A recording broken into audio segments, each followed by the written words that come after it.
Welcome, YouTube. What's up? It's your boy Ryan Bailey from So Bad It's Good with Ryan Bailey. I'm about to hit record on the podcast, the audio version of this.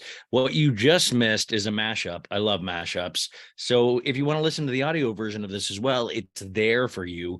But I'm going to hit record on the old GarageBand, and then we're going to do a bunch of pop culture stories today, and we're going to recap last week's Salt Lake City because I actually liked this one. And then who knows when this will come out on the YouTube, but like then we'll have a new episode. Anyways, they're all here for you to watch. But the pop culture stories I'll talk about, there's a lot of just weird shit. Kathy Hilton was doing something weird at the People's Choice Awards. I mean, she was sitting next to Lisa Rinna, and that's not even the weird thing I'm talking about. So here we go. Okay, just here we go. 5, 4, 3, 2. Welcome to your Wednesday episode of So Bad It's Good with Ryan Bailey. This is your buddy Ryan. How are we all doing? Listen, I know I'm not a fan of math. I've watched that movie, A Beautiful Mind, with Russell Crowe, and I've also seen Good Will Hunting, and it was, I think those movies were both about people with good math skills, and it's never been my strong suit. But what I've always told you guys is one of the smartest things that I know math-wise is if you break down a week, there's 5 days during a work week, right? 7 days total. I know you're like, where are you getting the numbers from? Trust me, 7 days total, 5 days of the work week. So Monday. So if you count this, okay, so 100% is Monday through Friday. Each one of those days, 20%. So Monday, 20%. Tuesday, 20%. Then what you do, and I know this is getting complicated for all the non-math people out there, you add 20 plus 20. That's 40, okay? And this is where it gets tricky because you throw Wednesday in, then you're like, we're doing another 20?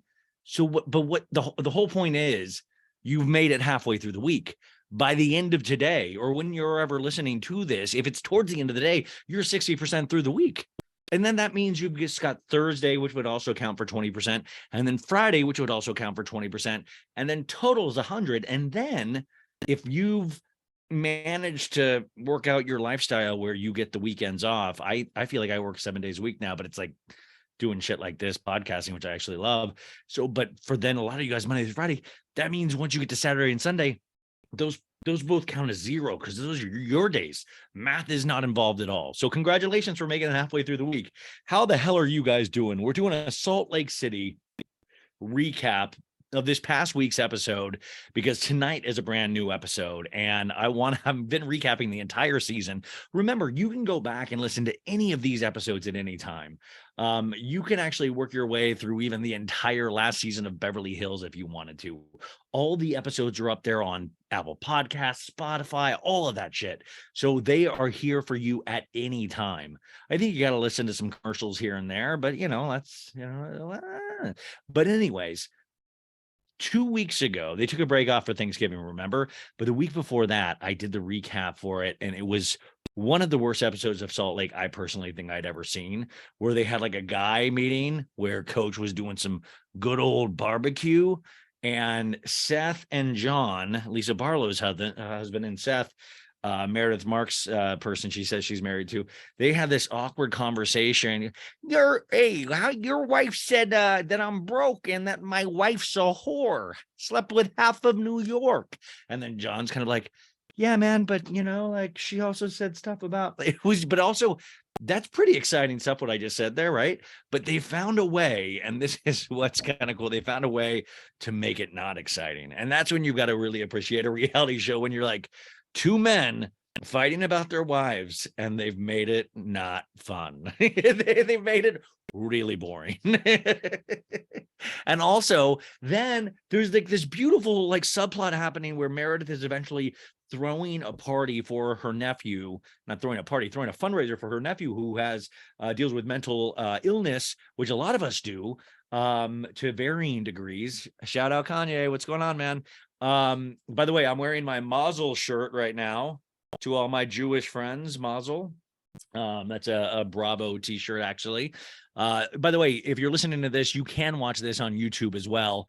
It'll be up there, and you can see the fantastic outfit I'm wearing. I'm also wearing my Schwartz and Sandy's official hat. Schwartz and Sandy's is officially opening. They're doing soft it's a soft opening. So once the season comes out in February, you're going to hear a lot more about it. So if you live in the Los Angeles area, I would say get going now, man. It was really good food, good drink. I went with my buddy Megan a couple weeks ago, and it was awesome. Great, had a blast. So that's what I'm wearing. What are you? Hey, what are you guys wearing? Wait, what are you wearing out there? You guys got some pants on or something? I'm obviously in a goofy mood. My dog Brooklyn, I have her for the next 2 days. I just got back from Chicago, but my ex needed a couple of days, so Brooklyn is sleeping right down near my feet right here. And if she wakes up and I'll hold her up like the Lion King, like hi, see, I can't really sing. So we're gonna do the Salt Lake Re. Oh, that was it. She's throwing that thing for her nephew for mental awareness. But the thing that bothered me the most was that Meredith told her niece and her nephew to go check on Unky, which stood for uncle, like Uncle Seth. And she's like, go check on Unky Seth. Unky, like that makes me never want to see my niece and nephew again. If my sister ever told my niece and nephew to call me Unky, I'd be like, I'm faking my death. I will. And also they're not getting any sort of gifts from me ever again. If anybody calls me Unky, it sounds like a toad, like it's like a fungus, like a disorder. Unky, called uncle. We've got to stop shortening things in this country. This is ridiculous. But that's not what this show is about. So we're going to do the Salt Lake recap here in a bit, but I want to do some pop culture stories, even though we got pop culture. Like we do this every day. I do this every day. And also I even do it more on the Patreon, you guys. Hello, shout out to the Patreon baddies. I hate to keep bringing this up every episode, but join the Patreon. It's $5 a month. And you'll have access to this Saturday's holiday party that we're throwing with my parents, Bill and Becky Bailey. It's an ugly holiday Christmas sweater party. So you're forced to wear that. And I'm going to make sure I do some crazy shit so it's worth your while. Like I might even dye, like I might even try to grow a beard in the next couple of days and dye it just so you can see my face explode. For those of you who haven't listened, remember, like for those, you guys know this, but new people, I would dye my beard as it started getting like, you see the white and stuff on YouTube. Somebody on YouTube made a crack once of like, your beard makes you look so old. And of course, me being a grown adult, I was like, fuck you, man. And I was like, I'll show you. And then I went into the bathroom and shaved my whole beard and got left with what a lot of people in 2022 have called a creepy mustache. So, but maybe I'll grow that and then maybe I'll dye my beard just so you can see my face explode like the Nutty Professor or Tom Hanks in the movie Elvis. You know, I think that would be very exciting. Wouldn't you pay $5 a month on the Patreon to watch me actually poison myself? I'm already poisoning myself by watching this much crap. Okay, I want to talk about a lot of things before we get to the Salt Lake. So just relax, buckle in, grab a soda, grab a drink. Also, if there's kids listening, remember, we deal with adult themes here. Now, if you are a kid listening, guess what? You just made the cool kid list, right? You know what I'm saying? I've seen naked people before. That's all I'm saying. All right, high five. Actually, I have not seen a naked person before, so if anybody could draw what that looks like for me, that would be helpful. Okay, where do I start? Let me start with, I'm catching up on all of my shows, right? I was in Chicago, keep saying it. I am exhausted. If you see on YouTube, look, my eyes are just so beat.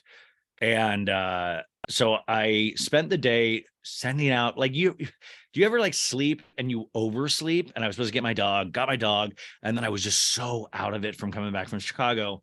And it was that kind of out of it where you get so insecure immediately. You're like, I need to fix everything in my life now. And Maritza and Sandra, who work on the show with me, Maritza, by the way, is in hell right now. She's been working on the holiday card like nonstop, and she's doing this beautiful, amazing work. But sometimes Maritza will doubt herself. And I always find it funny because she's like the person that never needs to doubt themselves. I feel like she's such an artist and she'll always be like, it sucks. I'm like, dude, this is what you think sucks? Like, come live in my brain. That's where things suck. You're doing amazing.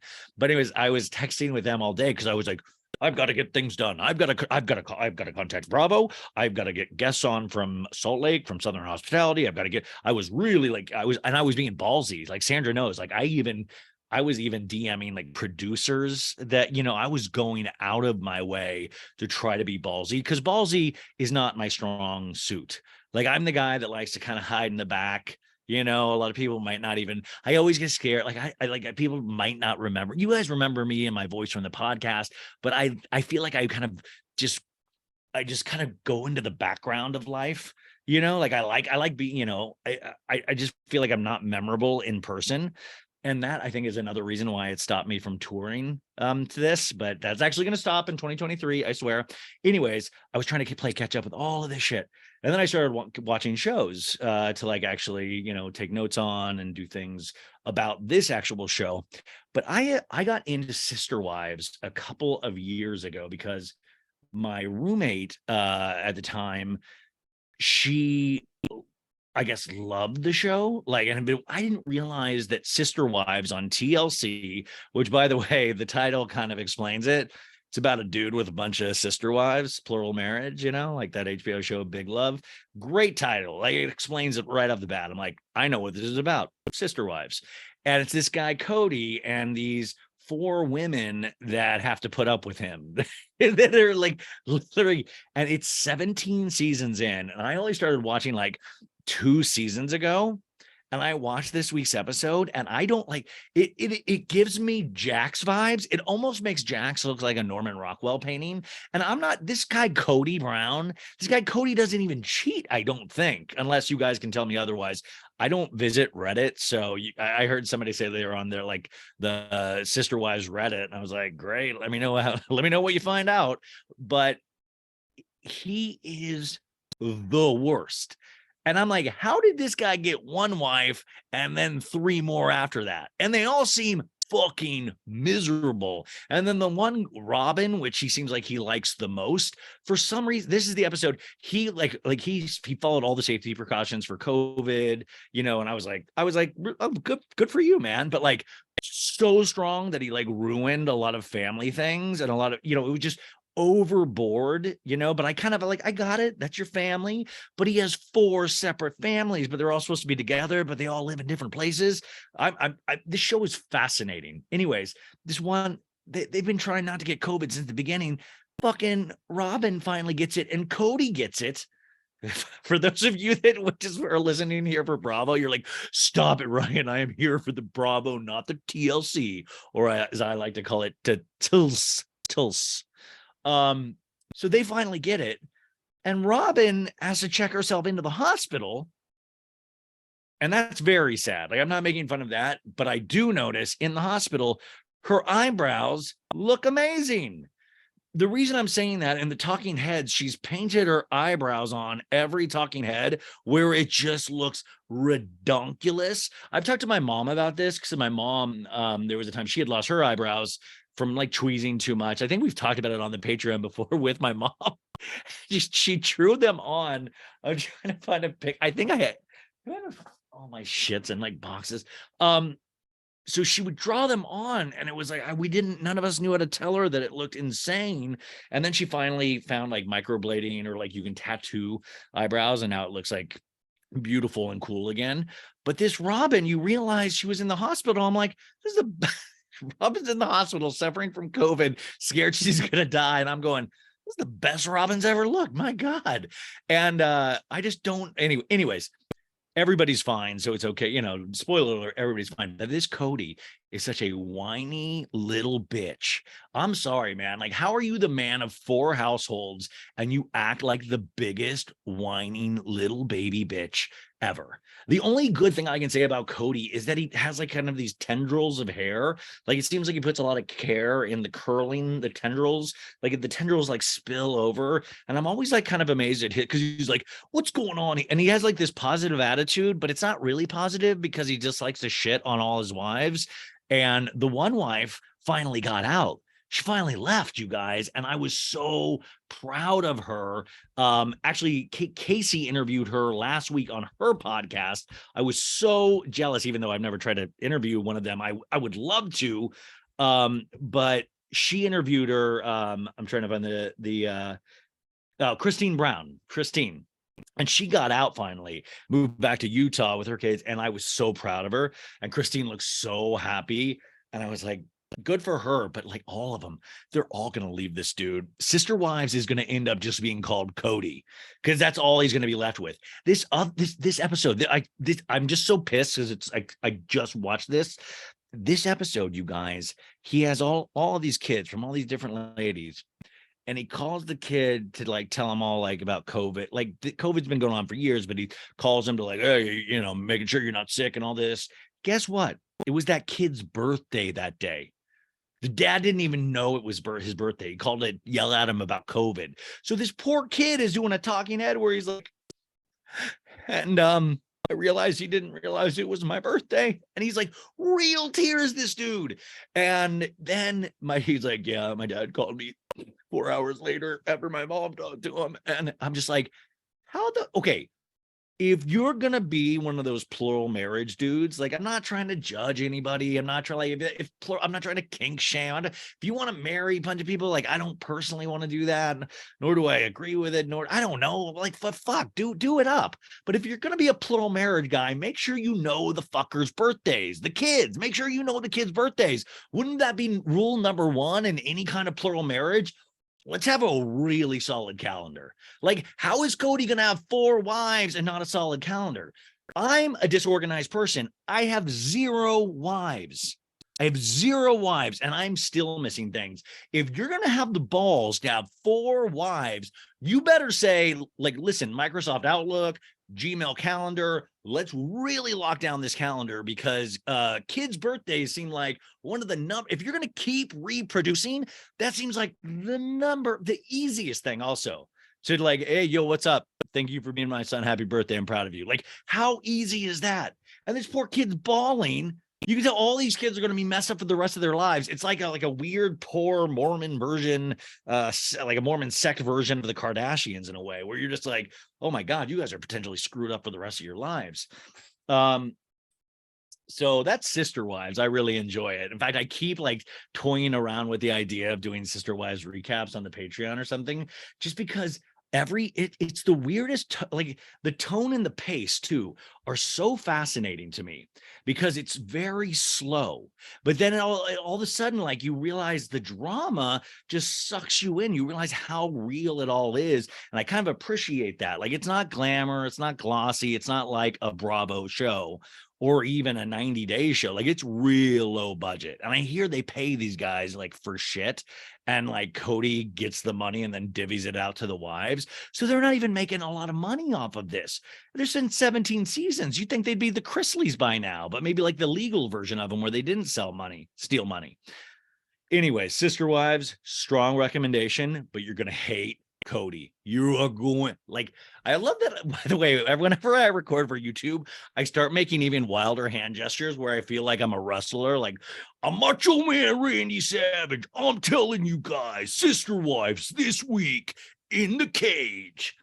Also, I got to finally watch this week's Real Housewives of Potomac. Now, I have to apologize to you guys. I had planned on recapping Potomac, and I think you might have a surprise this week because I think I'm finally going to be doing it on Friday. And I've not disliked Potomac, but life has been flipping crazy. It has been hard to even do the Salt Lake recaps. And I want to thank Laura Beth Harp for taking notes this week. Again, she's been helping, and those things really, really help out. But it's hard. And then there's so many pop culture stories or people I want to interview. Like I want to do this for the rest of my life. And I realize I probably sometimes, and I'm not, this is like a negative statement, so I hate putting this out there.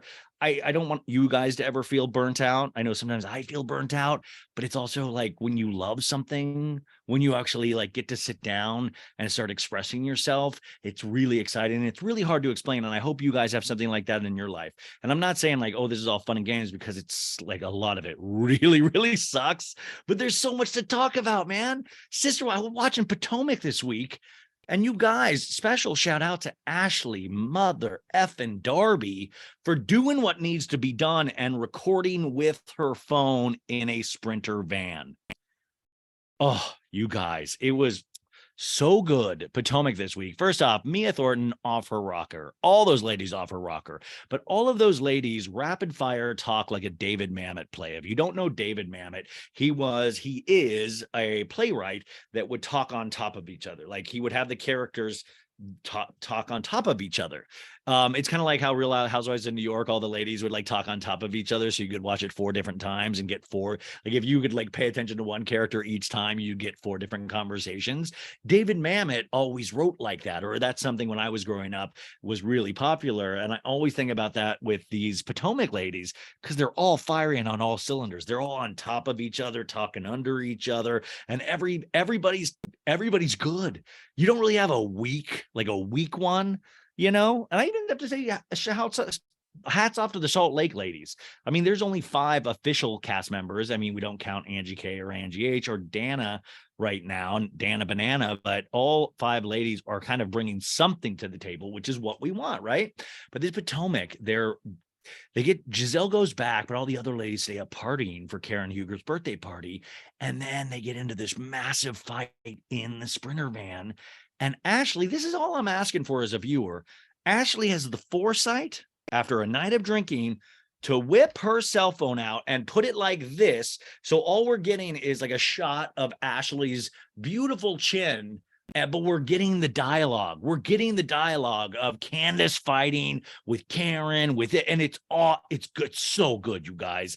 And this is what I'm saying. F you, Lisa Rinna. F you, Beverly Hills. Get your shit straight. This is another reason why I don't trust or believe Rinna sometimes, because it's like, yo, the phone, the way Ashley was sneaking the phone, this is what we've got. We've got to do Housewives boot camp. That's it. I'm running Housewives boot camp. I'm only going to charge $50 for each housewife. I'm going to make it affordable. Of course, you're going to have to fly me to you guys, or we'll work all the details out. But I want to teach you things like how to hide your phone and film scenes when you're out at a club and production stopped. Also, in this week's Real Housewives of Salt Lake City, they're in a Sprinter van. And guess what? That Sprinter van, I counted at last count like 38 billion cameras in the Sprinter van. That's how we do our reality shows. If we're going to do a reality show everywhere the people go, let's just bring the cameras. Seems like an obvious thing. Wouldn't that be the number one? It's like Cody remembering his kid's birthday. Just bring cameras. That's the deal, right? So Potomac, I really want to recap this week. I think I might do it Friday. Let me know what you guys think, but I really, really thought this week's episode was good. I just don't know how, like, it's so good that it's intimidating to even talk about, because I like to do like every line, you know, and I don't want to be offensive with my voices of like, is it like Phaedra, by the way, Phaedra is the only voice that I could do on Ultimate Girls Trip. We did all of that on the Patreon as well, but Phaedra was like, I don't know, one time I put a yoni egg in my vagina. I went to Target and then I met this man. We dated for a couple weeks and I found out he was evil. Like, you know, there was like I had a take on how how she talks, but I didn't have, like, it's so hard. Like, I got to practice my takes on the Potomac ladies so I don't like be completely offensive. But Phaedra, God, I love Phaedra, and what a beautiful woman too. Anyways, so Potomac was great. Sister Wives great, and let's give you a couple of pop culture stories as we're only 26 minutes. We got plenty of time. We're here all night, aren't we, folks? So let's see here. Okay. The People's Choice Awards, you guys, were tonight.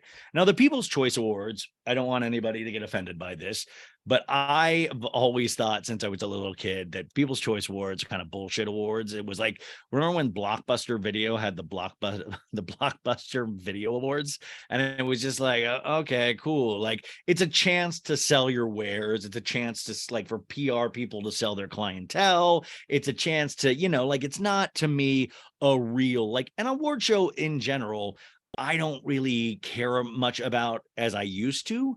But the People's Choice Award, it's like supposedly a bunch of people voted on it. I didn't. So which people get to choose? I guess that's what I'm basically asking. Which people get to choose the 48th annual People's Choice Awards, which were tonight. They even had a podcaster category. How dare you, People's Choice Awards? How dare you? I didn't even get who's choosing these things. Even though our friend Amanda from Not Skinny Not Fat, Amanda Hirsch, she was there and nominated and she looked beautiful. I'm trying to, but there was a great thing because of reality shows were nominated. The Kardashians won for best reality series. Can you believe it? They beat out Selling Sunset.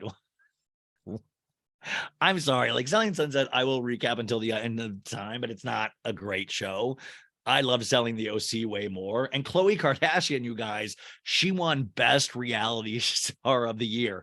And I guess if we're going to take that seriously, the first episode of the second season of the Kardashians on Hulu, which I also recap on the Patreon, it was kind of an amazing overall episode.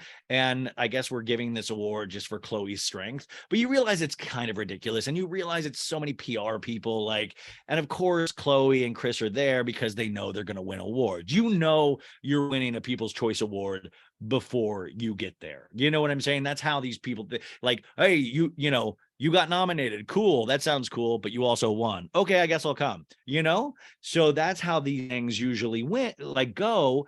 But let's give you some People's Choice Awards 2022 winners. Also, Real Housewives of Beverly Hills lost. Erica was wearing this dress, you guys. I mean, this is and me. I get a lot of dick in this dress. I get dick down, making love in my People's Choice Awards dress. It's one of those dresses where it probably costs more than I'll ever make in a decade, and I don't know where she got the money from, but it was like one of these dresses that also kind of had looked like nipples and a belly button, like the shit, it had this, by the way, Amy Field, if you're listening to this right now, and Dina Dina, I have a bunch of people that are in fashion that listen to the show, and I never know how to describe fashion. So I'm always like, it was one of these things where it looked like a boob. You highlighted your boobs and then it had your belly button. I don't know, but it reminded me of those shitty t-shirts that you get in Florida, at those beach shops where it's the fake bikini body and guys wear it and go, look at me, look at my tits. It kind of reminded me of a fancy version of that, if you will. You guys got to go see it. Also, Lisa Rinna, she's really trying to lean into the Kris Jenner boy haircut, but it just looks like the back of the Christmas tree kind of version. Like Kris is the front of the Christmas tree, Lisa's the back. And she, of course, which I'll play you in a second, did some red carpet interviews, and she was also sat next to Kathy Hilton at the People's Choice Awards.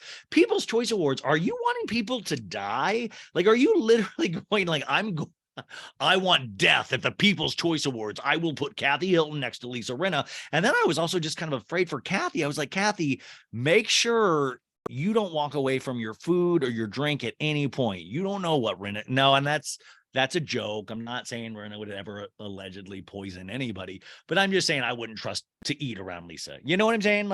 I'd be like, you know what? I'll eat when I'm in my jammies at night, or how I like to do when I'm just naked in my bed crying. That's my time to eat like a man. But I wouldn't trust eating around Lisa Rinna. You just don't know. But they had her sitting next to, and then Kyle posted from, and I'm like, what a bad move. Also, we'll talk about Kathy had an interesting moment. Sometimes Kathy does things where I'm like, I know this is real. You're just kind of the nutty professor in a way. You just kind of, you're I know the absent-minded for, you're just absent-minded. And that's okay. I'm absent-minded too. I'm the kind of guy that I don't know where my keys are and they're in my hand, that kind of person. But Kathy presented an award, and I'll tell you, oh my God, I'm looking at this thing right now where Erica Jane's doing a slow-mo on the website on her People's Choice Awards dress. Also, the older I get, it's man, there are so many shows out there. Are you guys, you guys don't have anywhere to go. I can just ramble with you guys, right? We're not in a rush. I was with my buddy, we were watching the first couple episodes of Wednesday, that new show on Netflix about, the Addams Family, Wednesday. And it was pretty good. I fell asleep during it, not on purpose. It was just that we were really hungover, but I appreciated some of it. And I think I'm going to finish it because it's only 8 episodes. But you know how you're, if you pause it for a while, the screen starts filling up with other things that Netflix has. And I shit you not, I thought I was in a 30 Rock parody. They were being Holiday for Christmas. They were like The Wizards. There was like 30 things that popped up on this screen that Netflix supposedly has that I've never heard of. There's a film that is supposedly in the top 10 of their films right now called Trolls. And the image was like two people climbing up a mountain, but the mountain had an eye on it, like it was an actual troll. I thought it was like a documentary about me. The fucking movie? Like, what is going on? Netflix, no wonder you had to let go of half your staff. You gave budgets out to a bunch of shit that I've never heard of in my life. Like, I was like, wait, all of this is on there? I swear to God, I thought I was being punked. I was like, there is no, like, the Lindsay Lohan Christmas movie. I'm like, okay, I've heard of that one. But then there was all of these movies. There was a movie called Friendsgiving I had no idea that existed. And they're all popping up. And I'm like, I used to know everything. I used to know everything. It's like that LCD Sound System song, I'm Losing My Edge. The kids are coming up from behind because I'm losing my edge, because I used to be the one that knew everything. I watched everything by everyone, but I'm losing my edge to the internet seekers, to the TikTokers, to the YouTubers, to the people that know it all. I used to know it all. And it scares me because I was watching this Netflix things and I was like, I know barely a tenth of these things. Are you ever like that? Are you ever like, I don't know if I can keep up anymore. Like, it's what and that used to be my thing. You know how on Boogie Nights, that movie about the porn star Dirk Diggler with Mark Wahlberg, you know how his thing was like his huge 12-inch dick? Like, that was his special thing. My special thing used to be that I could like know everything about pop culture. I knew all the TV stars, the movie stars. I knew all of it. Even if I didn't see the movie, I knew who was in it, how much it made, all this stuff. And now it's too much. I can't do it. I feel like I'm 2 feet in the grave or whatever that's saying. I don't even know the saying. But do you ever get frustrated? I was listening to this. I went to pick up Brooklyn today from my ex, and I was listening to Radio Andy, which is like, I've actually really started to, if I'm in the car, like I'll listen to Stern, but I have to play that through my, I love that, but I have to play that through my phone. And I'm sure you guys want to know that. And like, anyways, but I have Sirius without Stern on in my Corolla. Yeah, I have a Toyota Corolla. It's 2022. Don't even worry about it. Let's just say I'm doing well. No, it's actually been hit 3 times since I've gotten that last year. Anyways, so I listened to the show and it was like this show, the Jess Cagle show, and it had this actor on and he sounded really cool. Let me look up his name real fast. I love our little diversions, don't you? And he said made me laugh actually, and it made me want to go watch this show that unfortunately, I think I kind of heard about it, but not really. Like, that's how there's so many shows that you're like, I think I might have heard of that. What is oh my God, it's what, like Bird Box or something? What is it? Bird Box? Oh, wait, no, what the fuck? What? Okay. This is so sad that I have to actually pause the show now to find out what show this is. My God. Okay. Okay. Okay, we're back. I found hey, thank you, Google. Okay, I found it. It's called where, where did it go now? It's called, okay, the actor was Paul Walter Hauser, and the show is called Blackbird, and it sounds awesome.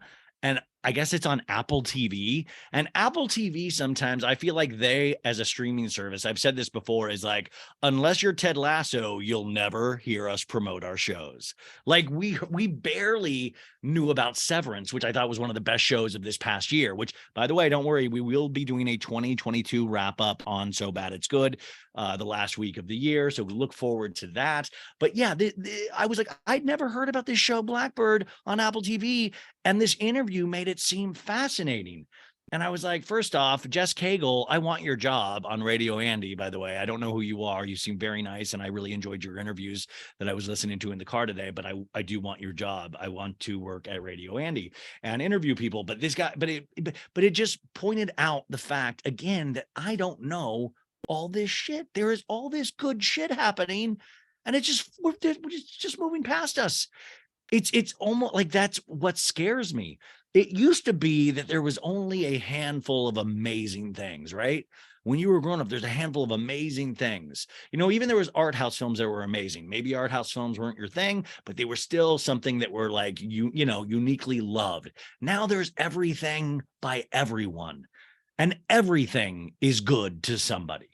So there's all this. I mean, that troll film that I was just telling you about might be good. Like, Misfired Christmas or whatever the fuck Netflix is doing might be good. It just scares me when you don't hear about these things. Anyways, back to the 2022 People's Choice Awards. Let's see if I can tell you some win. Okay. So this is an award, the People's Champion Award. What is a People's Champion? Like, when I grow up, I'd like to be a People's Champion, a winner. Anyways, Lizzo won that award. Spoiler alert, Lizzo, but congratulations, you're a People's Champion. I think that's right. Music Icon Award went to Shania Twain. By the way, Shania Twain did trigger warning, you guys, talking about sexual abuse here for a second. She recently revealed this last week that she, as a young lady, would strap down her boobs to make them as small as possible because I believe her step family or somebody in her step family would abuse her. So she would try to make herself look as much not like a woman, which is a wild for the woman who sings I feel like a woman. That was so sad. But anyway, she is an icon. So she got the icon award. That's deserved. I still don't understand how these are given out, but whatever. And then, by the way, there's a music icon award and a people's icon award. Also a people's champion award. Like, whoa. Can anybody explain? Hey, guys, does anybody over the People's Choice Awards want to explain what the fuck you're doing? The People's Icon Award went to, let's say it with me, Ryan Reynolds. Okay, cool, man. Movies of the year. Okay, the best movie of 2022 to the People's Choice Awards. Here are the nominations. Here are the nominees. Bullet Train, which is that Brad Pitt movie. Doctor Strange in the Multiverse of Madness, or as I call it, the Multiverse of Sadness. Elvis, Jurassic World Dominion, Nope, The Batman, Thor Love and Thunder, Top Gun Maverick. So those are considered People's Choice movies of the year. What do you think won? I think I would have picked The Batman just because I'm the Batman kind of guy. But Doctor Strange won. And I'm like, well, this is a wild award show. Doctor Strange's not bad, but it's also not good. But then don't worry, guys. There's also the comedy movie of 2022. And this is where I get lost again, you guys. Fire Island. So I guess this is like movies that were streaming as well. Fire Island, I saw that on Hulu, I believe. Hustle. Don't know what Hustle is, you guys. Wait, what is it? Oh, I think that's the Adam Sandler Netflix film. Hocus Pocus 2. Marry Me with Jennifer Lopez. That's where Owen Wilson holds the sign, Marry Me, which I tried to do at a Dua Lipa concert and it failed miserably. Senior Year. Never heard of Senior Year. Cool. A movie called The Adam Project. The Lost City, Sandra Bullock and Channing Tatum, and Ticket to Paradise, Julia Roberts and George Clooney. And by the way, Ticket to Paradise gets the Becky Bailey seal of approval. She's in love with Ticket to Paradise. She said she laughed and laughed and laughed. I also think that could be a lot of the medication she's on, but she does say that George Clooney has gotten himself a big set of fake teeth. And I was like, do you mean his character in the movie? And she goes, no, in real life. And I go, okay, Mom. The winner, guess what the winner of this is? The Adam Project. How about the let's figure out what the fuck these movies are project? I guess the Adam Project is another one on Netflix with Ryan Reynolds, who's also their person of the year. Like, this is crazy to me. And all you guys at home listening, I'm the problem, right? It's me. I'm the Taylor Swift song. It's me. I'm the problem. It's me, right? Because you guys probably know all these movies. I don't know what the hell is going on. Also, the action movie of 2022, which has all the same nominees as the best film, but this time they give it to Top Gun Maverick. So they're sharing the wealth here, which I appreciate. The drama movie of 2022, Don't Worry, Darling. And Olivia Wilde was on the red carpet tonight without Harry Styles. They recently broke up. And a lot of people are saying she did not dress in the revenge dress that she should have dressed in. She did not give it like, I thought she looked beautiful. I was like, yeah, I think she's hot. But I guess the people that I was reading online were going, girl, try better. But I think that's just Harry Styles fans. The male movie star of 2022 is, I could give you like literally Chris Hemsworth won for Thor: Love of Thunder. Like, it didn't pop like, what is it? The female movie star of 2022 is Elizabeth Olsen from Doctor Strange in the Multiverse of Madness. The people loved Doctor Strange, I guess. I saw it, I liked it, but there were 30 other movies I like better. I mean, I love Nope. I loved, oh my God. Okay.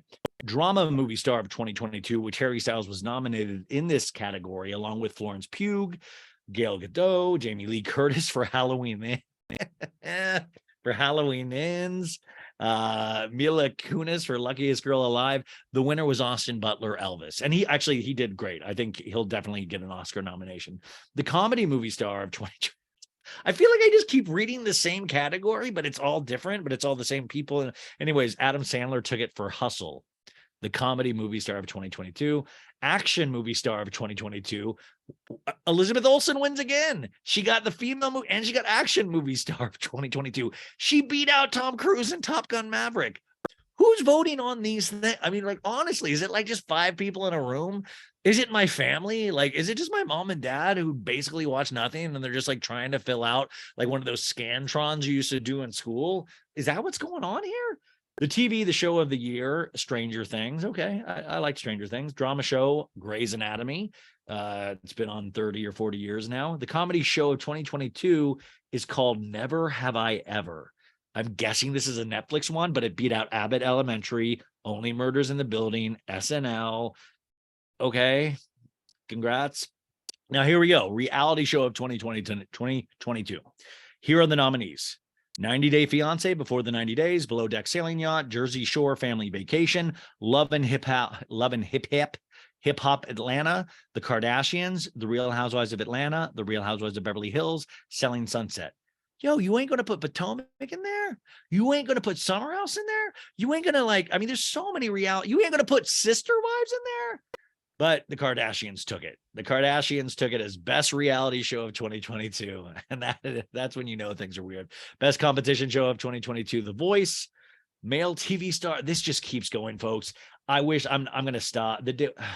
I like her. Daytime talk show of 2022, Kelly Clarkson show. One of my dream guests would be Kelly Clarkson. I was talking with my buddy Dusty about just like, Kelly Clarkson has never done anything wrong. I'd also like to interview Drew Barrymore one day.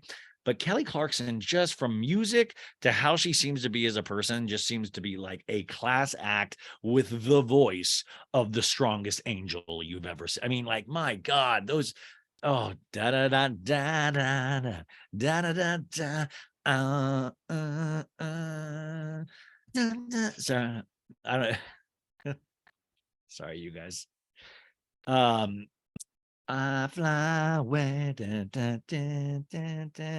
Nighttime talk show of 2022, Tonight Show with Jimmy Fallon. But Andy Cohen was nominated in this. Anyways, the reality TV star of 2022. These were the nominees. Chriselle Staus from Selling Sunset, Garcelle Bouvet, Beverly Hills, Candy Burris, Atlanta, Kenya Moore, Atlanta, Khloe Kardashian, The Kardashians, Kim Kardashian, The Kardashians, Kyle Richards, Beverly Hills, Mike, The Situation, Sorrentino, Jersey Shore Family Vacation. And the winner was Khloe Kardashian. Guess who wasn't even at the award show? Kim Kardashian, because Kim knew Khloe was going to win. So she's not going to go there. And she's, I think, probably off her Art Basel weekend of enjoyment, and then probably having to deal with Kanye on top of that. The binge worthy, how many categories? Now I'm getting really offended because you guys could at least nominated me for person who didn't make his bed enough or something. Like, there could have been an award for me. The binge worthy show of 2022 is, these are the nominees: Bridgerton, Bel Air, Dahmer, Inventing Anna, which is the Anna Delvey one, Severance, The Bear, The Boys, The Thing About Pam. Dude, I loved The Bear. I love The Boys on Amazon Prime. Chef's Kiss, loves Severance, didn't really like an Inventing Anna. Dahmer wins this. The most binge-worthy show of 2022 is about a psychotic serial killer that all I mean, very real. Like that scares me. Like, wait, can we? I don't know. All you guys liked it. I just couldn't handle. I couldn't handle it. Anyways, there. I mean, God, there. These things keep going. Like song of the year, album of the year was Midnight's Taylor Swift.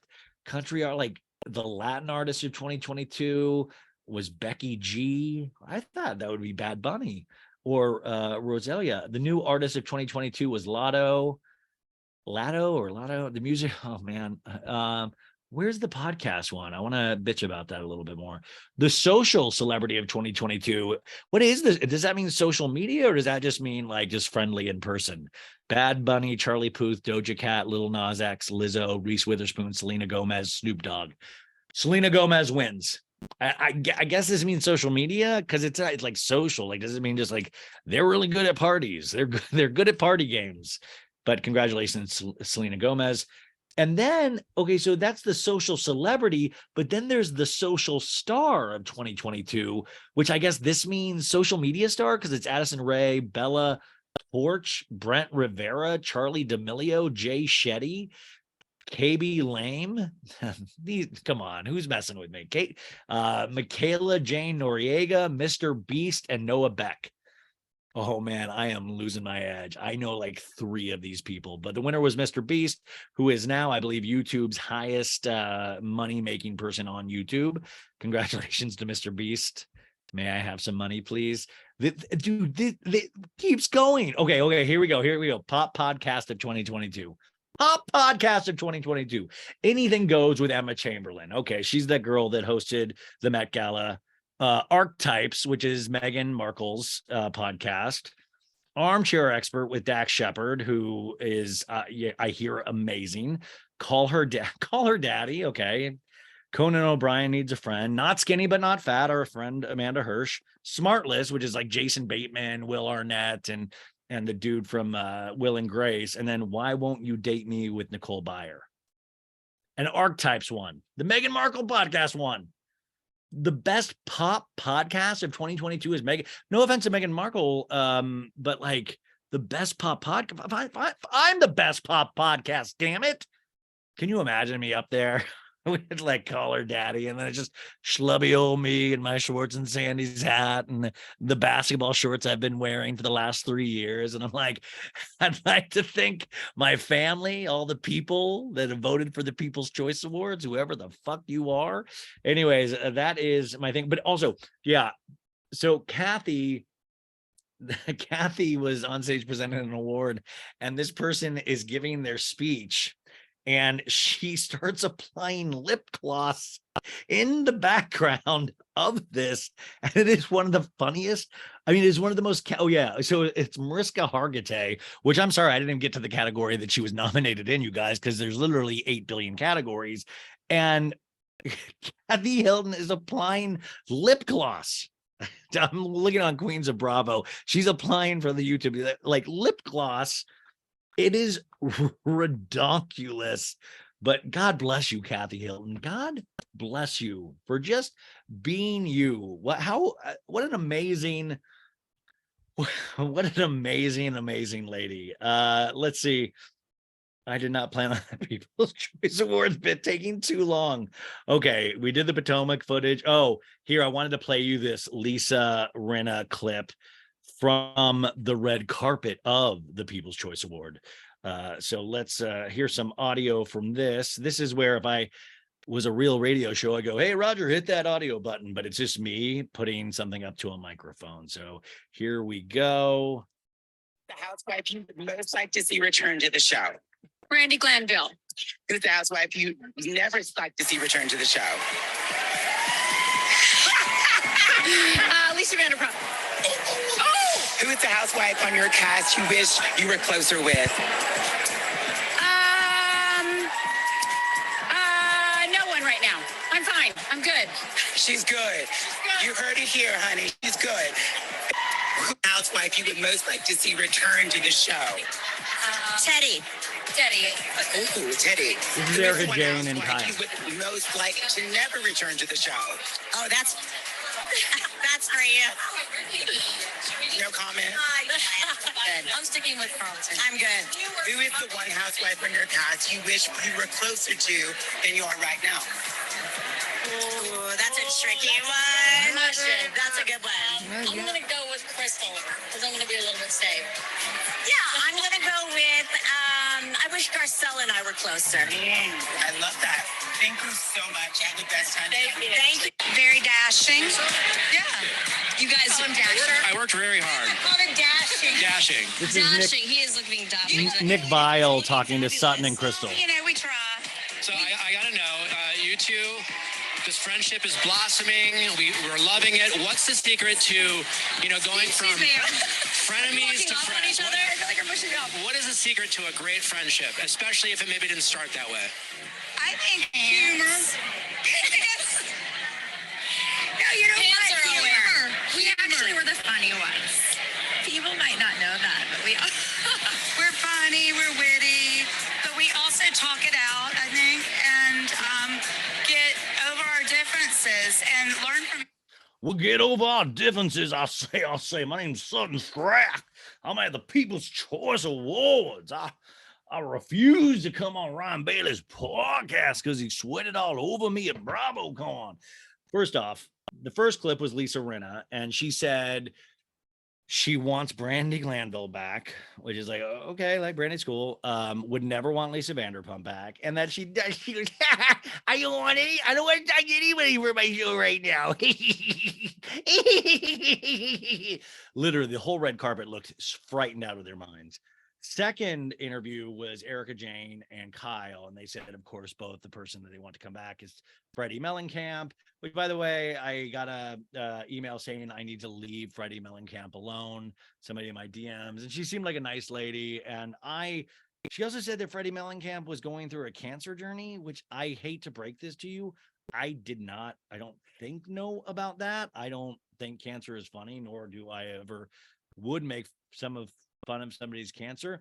I make fun of Freddie because there is such a thirst level there that I do think that it is funny because she's always the one that said I don't need the Housewives, yet it feels like she's desperate to come back, like she's desperate. And I think sometimes people just aren't suited for that. Plus she has a great podcast from what I hear with Tamara, and that should be nominated for Best Pop Podcast. But I don't know, whatever. They'll probably have to end up bringing her back to get everybody to sign on, like Kyle and Erica and stuff. Who knows? They're also on pause until January. And then that last interview was flipping Nick Vile doing the interview. I don't like, it was Sutton and Crystal, who I both love, but Nick Vile, man, this is why I curse the Lord every day, because I would love to look like Nick Vile, because I'm a better interviewer than Nick Vile. Period. I could be on that red carpet. The only thing that's stopping me is looking like me. That's it. Other than that, I would kill that interview. He was like a no card. He was like, we've all loved your relationship this year. What makes it work for you guys? And Son's like, well, you look very handsome. I say. That's what's stopping me, is that nobody would be like, well, you look very dapper today. But it's sitting there with like. Sorry, wait 1 sec, you guys. Okay, I'm back. Wait, no, I'm not. Sorry, you guys. I just realized I didn't hit start on this, and I was already going on that. But it was basically, I just did a bit how Nick Vile was just reading cue cards, and and I'm just jealous of him for being Nick Vile. And I wish there could be like a movie like Big with Tom Hanks, but it's like me just wishing to be Nick Vile so I could have like a career in like on camera hosting. So that's my thing. And then my camera completely died out and I realized I wasn't recording. Anyways, this is the fascination. This is the showbiz, baby, the razzle dazzle. So let me just hit record now on the GarageBand because I only have two hands. Here we go. Also, you guys, does anybody, this is just a shot in the dark. Does anybody out there listen to me? I guess that's just one question, I guess, in itself. Does anybody listen to me? And secondly, does anybody listen to me that works for Apple and that can help me out? Because like 3 days before Thanksgiving, my phone lost, like I bought a 256 gigabyte iPhone, or like got one through AT&T, and you just pay it off per month. And then, you're forced to get the new one 3 years later, but 256 gigs was a lot of gigs. And 3 days before Thanksgiving, my phone was like, sorry, no more storage. You have to delete things to actually get more. And turns out I had 130,000 photos. I think I've talked about this before. Most of them are just screenshots of Lisa Rinna faces or Sheena Shea's It's All Happening or Aviva's leg. It was scary, but it is still to this. Now it's been 2.5 weeks. I tried to order a new phone at the Apple store the day after Thanksgiving, and it said it wouldn't be available until December 28th at the earliest. Because also it was like, okay, this is what credit cards for. I'm just going to go to 1 terabyte. Like if I'm already out of 256 gigs, dude, I was in Chicago. I was having the same issue, and it makes me like delete text. I want to keep all my text conversations. Those mean something to me. I'm deleting texts from people that I actually genuinely like just so I can get space, or trying to find videos or photos I don't need. And it's really hard to make that because your phone like gets super slow.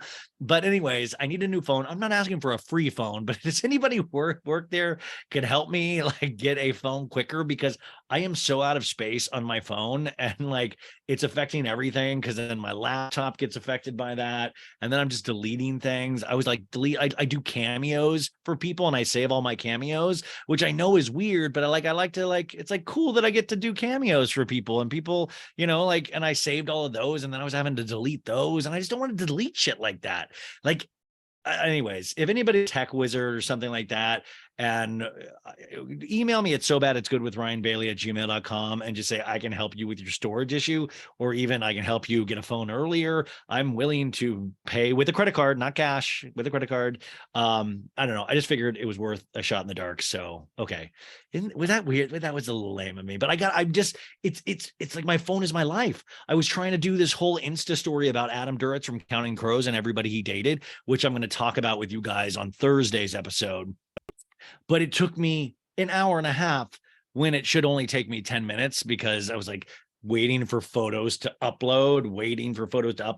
If Maritza or Sandra send me a picture now, like a logo for the podcast, I have to delete 10 things so I can see the photo and the text. It's wild. Do you guys deal with that at all? Or are you guys normal and just keep a normal amount of photos? Okay, cool. Okay, so we're going to go to a commercial right now, and then we are starting our Real Housewives of Salt Lake City recap. Remember, there are timestamps, even though every minute of this has just been a damn joy, and you know it. And we are back. Remember, folks, there are timestamps on these episodes, as are all my episodes. But hopefully you listen to the commercial. So now is our recap of Salt Lake. This is a one-stop shop show where you can get everything that you need in just one. I just said it, just one show. Anyways, I want to thank Laura Beth Harp. Her Instagram is at Laura Beth Harp, HARPE, for taking the notes on the Salt Lake City episode. It really does help free me up to really watch the minutia and the details. At one point, I was able to look up at the screen instead of taking notes and see Jen Shaw without makeup. And that is truly something that was worth seeing. So anyways, Laura, thank you so much if you're listening, but thank you. These notes really do help. I watch this show over and over again. I just rewatched it again, and we're going to go into a recap, and I do a full recap. Also, if you have not listened, you guys, to Tuesday's episode with Anne-Marie Spiro and Trisha LaFosse, Anne-Marie was in Danbury prison, where Jen Shaw most likely will wind up. And she takes us through the whole prison process of being a prisoner there for 2 years. And I thought it was one of my favorite episode. I was so enthralled while doing it. So I hope you guys dug it. If you haven't listened to it, listen to it, because it really does play right into Salt Lake and some of the things we even talked about in this episode. So this is season 3, episode 9, and it's called Not a Yacht of Fun. Love these titles. And if I was a betting man, if I hadn't seen the show already, I would have said Not a Yacht of Fun. So that means something's not fun, but also possibly means there's a yacht involved. So, okay, it's like a 5 out of a 10 for a title. The cable description says Meredith convinces Jen to include Dana on the girls' trip, but when Angie K claims the primary bedroom, she becomes a target. I love that they make it sound like then people try to kill Angie K. Heather, Lisa, and Whitney take sides, but when Angie K retaliates with an accusation against Jen, it becomes a war. By the way, I really did like this episode, but that is a ridiculous description. It become people are fighting brother against brother, civil war in San Diego. Like, are you kidding me? Also, the Angie K thing, like I said, the previous episode, Angie H and Angie K, we've got to just switch one of their names and like just call one of them like, Mary Jane or like Sammy. I don't know. I don't care. I just don't want to say Angie H and Angie K every time. It confuses me. I'm very gentle. Previously on the Real Housewives of Salt Lake City. Remember, they show us all the clips from the season because they realize as an audience, we have these brains of a little P, and we see clips from Coach Shaw's birthday party from the beginning of the season at Angie K's house, and they're dancing, and Jen thanks Angie K and her husband Sean for hosting the party. That comes into play this episode. Then we go to the ski slopes. We're doing a lot of skiing this whole season, where Lisa, Jen, and Whitney are talking about Heather grabbing Whitney and pushing her after she challenged her on issues with Lisa. Like Whitney was like, I'd like to talk to, and Heather's like, no. Heather is just physically manhandling Whitney so much this season that I truly feel like there could be bruising. Then we go to choir practice. Remember, that's a big plot line, is Heather Gay's choir, which we found out in last week's episode. Heather can't even hold a tune. No offense, Heather Gay, but also kind of offense. Like, you unfollowed me on Instagram. That still hurts. I live with that trauma every damn day.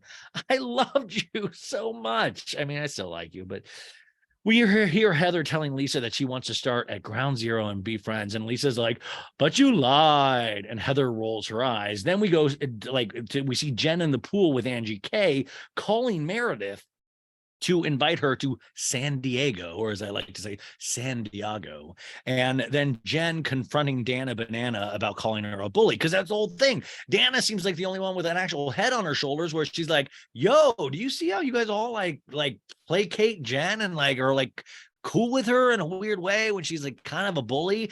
And Jen Shaw, being Jen Shaw, like if somebody questions Jen Shaw, her immediate thing is just shout you down immediately so you never do it again, so you're afraid for the rest of your life. That's her whole, which, by the way, if you listen to Tuesday's episode, it's not going to work amazingly in prison. It might for a second, but if she does it to everybody, it eventually will not work in prison. So be careful to Jen Shaw. Anybody in Jen Shaw's circle that's listening to this, please warn her that like it's good to stand up for yourself in prison, but you don't want to shout down every prisoner, because eventually that will come back to haunt you. That's just a tip I learned from doing the podcast yesterday. We see the taglines, of course, which is just like, I don't know. These taglines are just so funny. I just also like the way Whitney dances and her little. We arrive at Jen's house, and the Chiron, you guys, if you don't know by now, just means the wording that they have at the bottom of the screen, and it says 3 months until Jen's trial. And she's putting in her contacts, and I've done that before, it's like, and also, isn't that funny, as you get older, I'm not gotten any better at putting in my contacts or taking them out. And also, when I was in my 20s, you guys, you don't even want to know. I was one of those oh man, it's just, when I think about it now, I'm lucky to still have my eyeballs. Like I left my contacts in way too. It was just bad news. And barely, that's the pandemic, you guys. Really, like, I wear contacts maybe a handful of times a year now. I have these glasses. I lost a pair the other day because that's just what I do. But I have glasses, and I'm like, is it really worth the try? It's like basketball shorts. I'm kind of just in my George Costanza phase of life, where I'm just like, yeah, I'll wear sweatpants. I'll wear basketball shorts. Is it contact worthy? I don't think so. I'll just wear my glasses. Like, who am I? Who's like I'm not Nick Viall on the People's Choice red carpet, And the Chiron's like 3 months until Jen. She's put in her contacts, and we see this is like the most intense opening with the editing. We see flashbacks of Jen Shaw's arrest. We see the ring camera footage of the police coming to her home and shots of Jen Shaw leaving the courthouse, remember, with the glasses and the braids, all intense like. And then when we then see Jen open in a drawer and getting out some prescription medications. Jen's confessional says, my whole life I've dealt with depression. And after my father passed away, I started taking antidepressants to help me get through that period of my life. And I felt like I got to a good place until I got indicted. Well, usually that's how it goes. If you get indicted, you're usually not having the best day. And over the last year and a half, I've gone through a living hell, Jen says. I'm just taking each day as it comes. Okay. I am all for taking antidepressants, right? I think that is one of the healthiest things that you can do for yourself. And I've been honest with you guys about the antidepressants that I have been on in the past. And like I said, I just met with my my psychiatrist last week to go over, like, we're messing around. We're not messing. We're just playing around with some things, just having a good old time with old medicine. No, because you want to be responsible with this. But I thought it was interesting. And in Tuesday's episode, Anne-Marie pointed out, not in a rude way, but it's interesting that she put this scene in there because it eventually, when she does go to prison, Jen Shaw will need to do a pill lineup where they give, the people that are in that prison their pills for the day. So you need to make a case that she does need these. This is going to be important. So the fact that this is on TV, I think, is very important just for Jen's future. And I think this was purposely put there, so I thought that was very interesting talking to them. We flash back to scenes of Jen at her father's grave, and then Jen talking to Coach Shaw about her upcoming trial. We go to a new scene, and we see this beautiful snow-covered mountains. And then we're at a bakery, and Heather's walking in, and we see that she's meeting Angie H. And Angie H, we know, is just what we get from her is she's just desperate to be on this show. Like, she wants it so bad. It's like me, it's like me wanting to lead in a high school play. Like, you want it so bad, and you can just tell. So every scene with Angie H, she's got like the most intense, like, hey, what's going on, everybody? We're having a good time. Like, she's like barely blinking. She's just like, I'm having a great time here. And her husband, created Shaw Exposed, a fake Finsta account to go against Lisa Barlow for some reason. So Angie H is like, hello, my dear, spring is not sprung. And Heather's like, I know, it left us. And they hug, as women do. And Angie H is like, you look cute though. And Heather's like, we have matching boots on.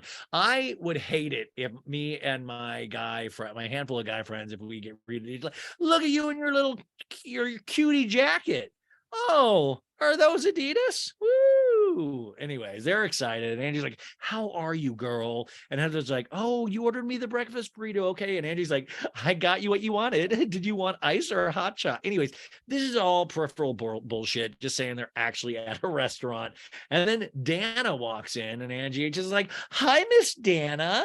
That is one of the things I will give credit to Jen Shaw for, is I love the phrase Dana Banana. She calls her Dana Banana, and I just like it rolls trippingly off the tongue. Dana Banana. I like it. Dana Banana. I would actually, Dana, if you're out there, I would run with this. In fact, I would sell t-shirts saying Dana Banana on it and make the money before Jen Shaw tries to make t-shirts and make money off you. So Dana's like, good. They hug each other, more of like, oh, you look great, blah, blah, blah. And Heather's like, oh, look at your Louis. That's the new one. And Dana goes, yeah. And me being who I am, I'm like, who's Louis? That's Teresa's guy. We don't trust him, do we? And then I realized, no, they're talking about a Louis Vuitton purse. And Dana has one. So good for you, Dana. And Angie H is like, oh, girl, that's gorgeous. And Dana goes, well, your food looks amazing. And Angie's like, I'll trade you. Like, no, what? I mean, your food, what is that? Your Louis purse that's like worth thousands of dollars looks beautiful. And then you're like, oh, your hash brown and eggs look amazing. Like, great. I mean, stellar dialogue. Angie's like, well, it's really good. I had a bite before you guys came. I couldn't wait. I'm sorry. I like when people are like, I'm just so dirty. Oh my God, I just had to take a bite. I couldn't wait for you guys. I was starving. Angie's like, oh, sorry. Heather's like, you picked my favorite bakery. So like, I was thrilled to meet up so we could just like talk, I also liked that line in first that Heather's like, I wouldn't have come, but I love this bakery. So I was thrilled to meet up with you. Dana goes, so Jen and I are probably not on the best terms right now. And Heather's like, what does that mean? And Dana's like, well, she called Meredith when I was at Meredith's home and invited Meredith to go to San Diego on a trip. And this is, by the way, just pay attention to Angie H's eyes on this, because she's like, here's Trip. And she's like, what? We got invited on a trip. And Heather's like, well, I literally got a text from Jen on my way here about the trip. And Dana goes, oh, so she invited you. And Heather goes, barely. And Angie H goes, can you guys tell me about this trip that I'm clearly not in the know of? It's cool. Can you tell me, please? And Dana's like, well, it's a girls' trip. Like, so Jen and I kind of went at it, and she was like, you were talking shit and calling me a bully. And I was like, yeah, I did call you a bully. I don't like the way you talk to people. You're very disrespectful. You're very rude. And Angie H is like, how did she take it? And Dana's like, well, she started yelling, and then she hung up the phone. And Heather's like, what did Meredith do in that moment? And Dana goes, well, she wants us to figure it out on the trip. And Angie H goes, wait, so Meredith invited you, not Jen? And Heather's like, so you're a guest of a guest? And Dana's like, yeah, a guest of a guest, I guess. And Angie looks shocked. And also, Angie, you can tell also just with the Louis Vuitton it's just a lot on Angie. She's like, you got a Louis Vuitton and you're a guest of a guest? I don't even fucking know about this. Nobody's letting me be a guest of a guest. You got to notice during this scene that not once Heather Gay goes, you'll be my guest. Like, Heather's like, I'm good. I'm just going to stay out of this one. Like, guest of a guest. I love it. Be my guest. And so you're the guest of a guest. And Dana's like, okay. And Angie H goes, Dana, what are you going to do? What are you going to do? She goes, I'm going to have the best time. And Angie H goes, Dana, you left your street smarts at the door. But you can tell the subtext is, why am I not fucking invited? What the fuck? I'm sorry that I made my husband do a Finsta account, but why am I going to be penalized? Is it because I ate a bite of my breakfast burrito before you guys got here? She's like, and she's kind of that person that has the bottled up like intensity. She's like, cool. You've lost your streetcar, huh? And anyways, online, you guys, she said that Whitney, because remember, there's a whole show that plays out online after the show, which I always think is ridiculous because most of you guys don't know it. But Angie H said that because Whitney said she was begging to go on this trip, which, by the way, I believe. Listen, Whitney, has never been a liar to me. I'm sorry, she just hasn't. She might be a little in her feelings right now and figuring things out, but not a liar. And she said, yeah, Angie H was like begging to get on the trip. And Angie H put on Instagram, Whitney's lying. So Whitney, being Whitney, literally produces the receipts of all the text messages that she sent where Heather was like, girl, I want you to go on the trip. Like, why did you reach out to Jen? And like, then it was like, how did it go? And Angie H was like, no go. She doesn't want me on the trip. Producers haven't invited me. Da, da, da, da, da. So Angie H is just kind of a wacky liar. And I just don't know in this day and age when you can straight up prove that you have been talking shit that people still like lie in the way that they do. Like in Potomac, Candace even said, Karen, I was not talking about you having a boyfriend around under Ray's nose. No, I was not talking about that. And then we cut to a scene with Ashley. It's like, how do these people not realize cameras are there and eventually it's going to actually make it to TV? Are they just going like, well, hopefully Karen's not going to watch the episode when it airs where I actually told the thing that I just lied to her about. Makes no sense to me. Anyways, they all laugh. New scene. We're back to Jen's house. We see her making tea in the kitchen, very regal. Meredith drives up in her Range Rover. It's snowing outside, and Meredith is wearing this glaringly bright orange trench coat. And the way she walks, there's like this. Meredith is like an extremely beautiful lady, but I don't know. I was watching the details of it, and it's like she kind of walks like not like a Bigfoot, but like a very pronounced walk in the outfit in the snow, and also the camera zooms in. I shit you not, you guys. Jen has a sign on her door, like right next to her door, that says no solicitors. No solicitors. We don't want no solicitors here. We only solicit illegally on the phone here at the Shaw household. The camera zooms in. Meredith rings the doorbell. Jen answers, and Meredith's like, "Hello, I've come to solicit you." They both laugh, and I'm like, you know what? When you're up on charges on the way you are, let's not both laugh. Maybe let just Meredith laugh, and Jen, you should just be like, well, anyways, let's get some tea. And Jen's like, "Hey, come on in. How are you?" And I'm like, "I'm good. How are you?" And then Jen goes, "You look bright and snowy on the snowy day." You get what I'm saying, though, folks? This is like if you were to write a Housewives spec script or a pilot, you always start off every scene. The first 5 lines are something about what they're wearing. You look sunny. Those boots are cool. What a shiny vest you're wearing. I like your nipples in that. It's always something kind of just about their look. And then we're able to get into the minutia of the scene. So Mayor's like, we need a little something to cheer us up. That's why I'm wearing something bright and snowy.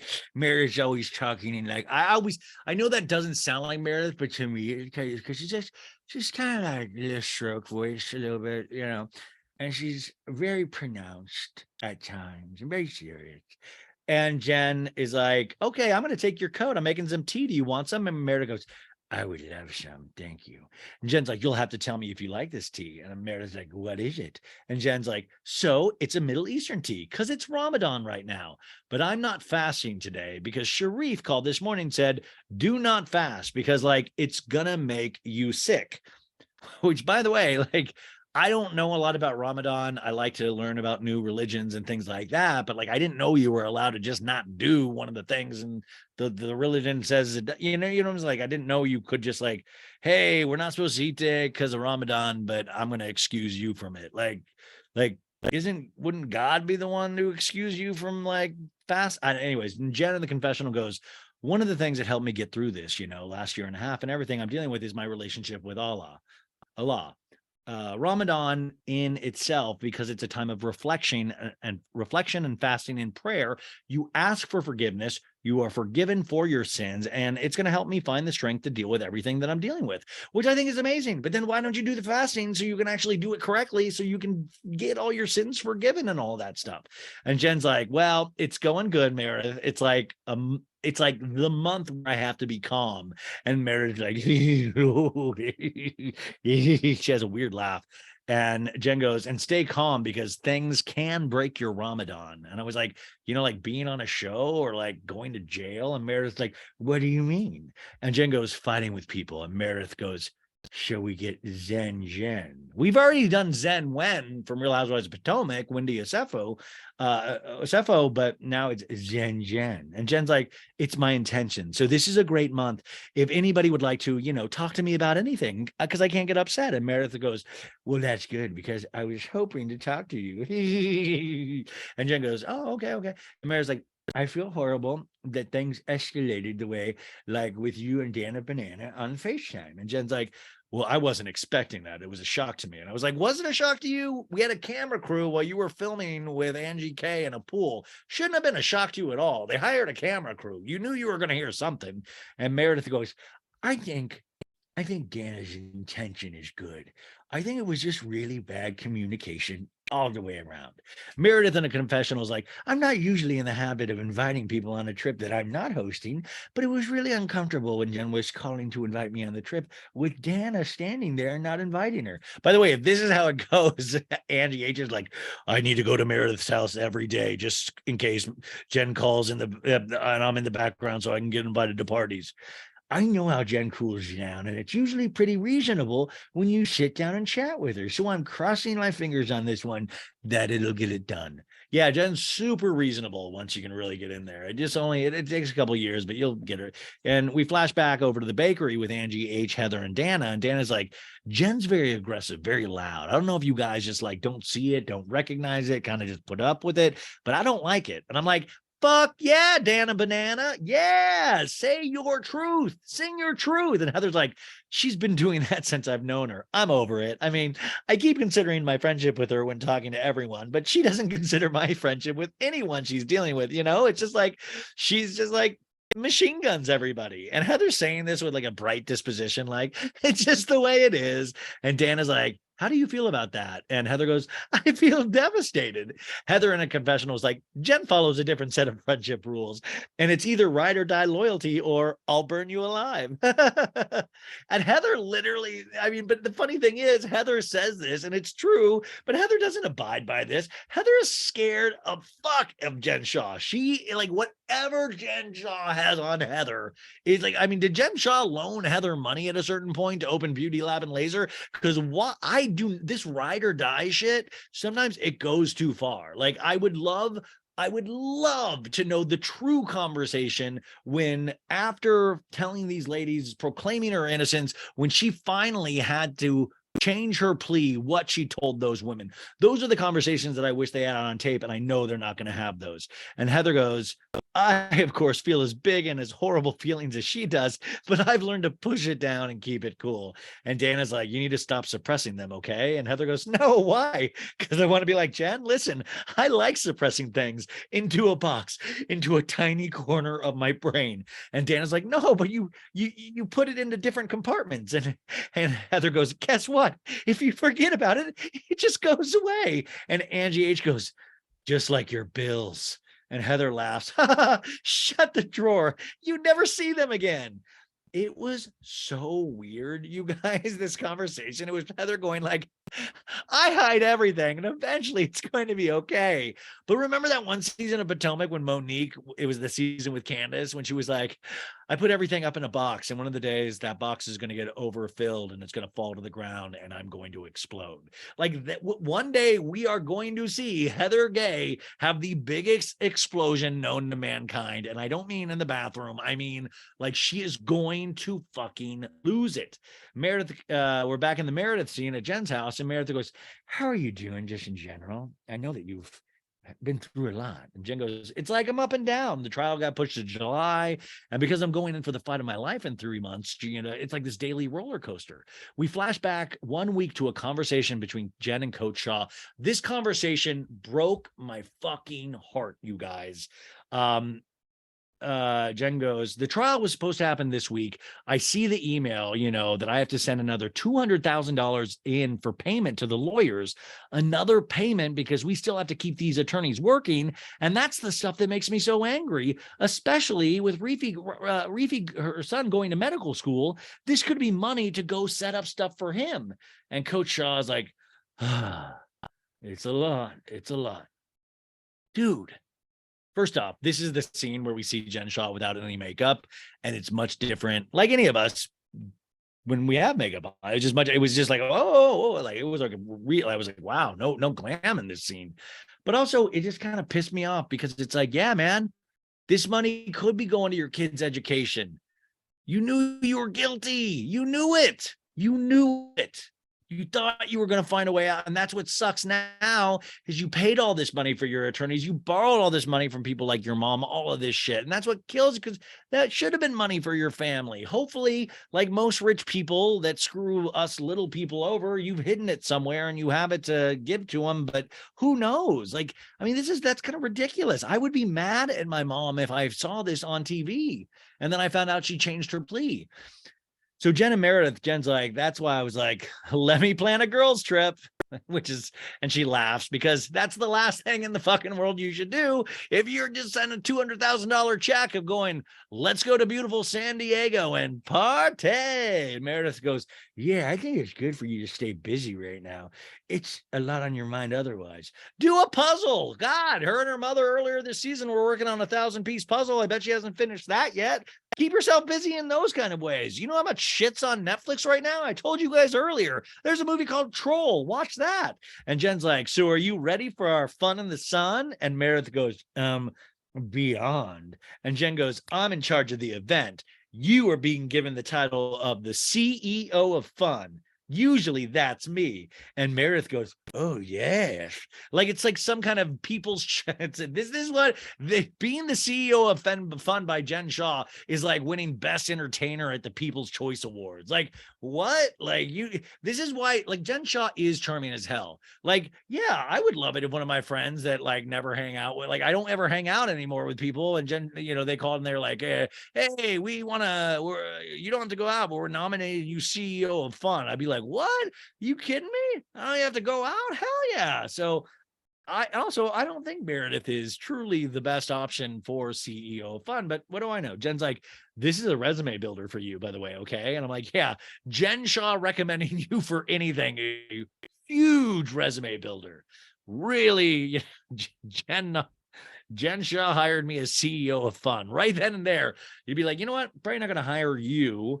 Meredith goes, so what do you think about maybe including Dana Banana? And Jen goes, including her where? In the trip? And well, Jen's like, let me drink some of my tea. And Meredith goes, I mean, I'm telling you, look, I could be wrong, but from every conversation I've had with her, and Jen's like, did you plan this because it's Ramadan? And Meredith's like, well, when you opened the door with that, it was kind of like, oh, well, my day just got a whole lot easier.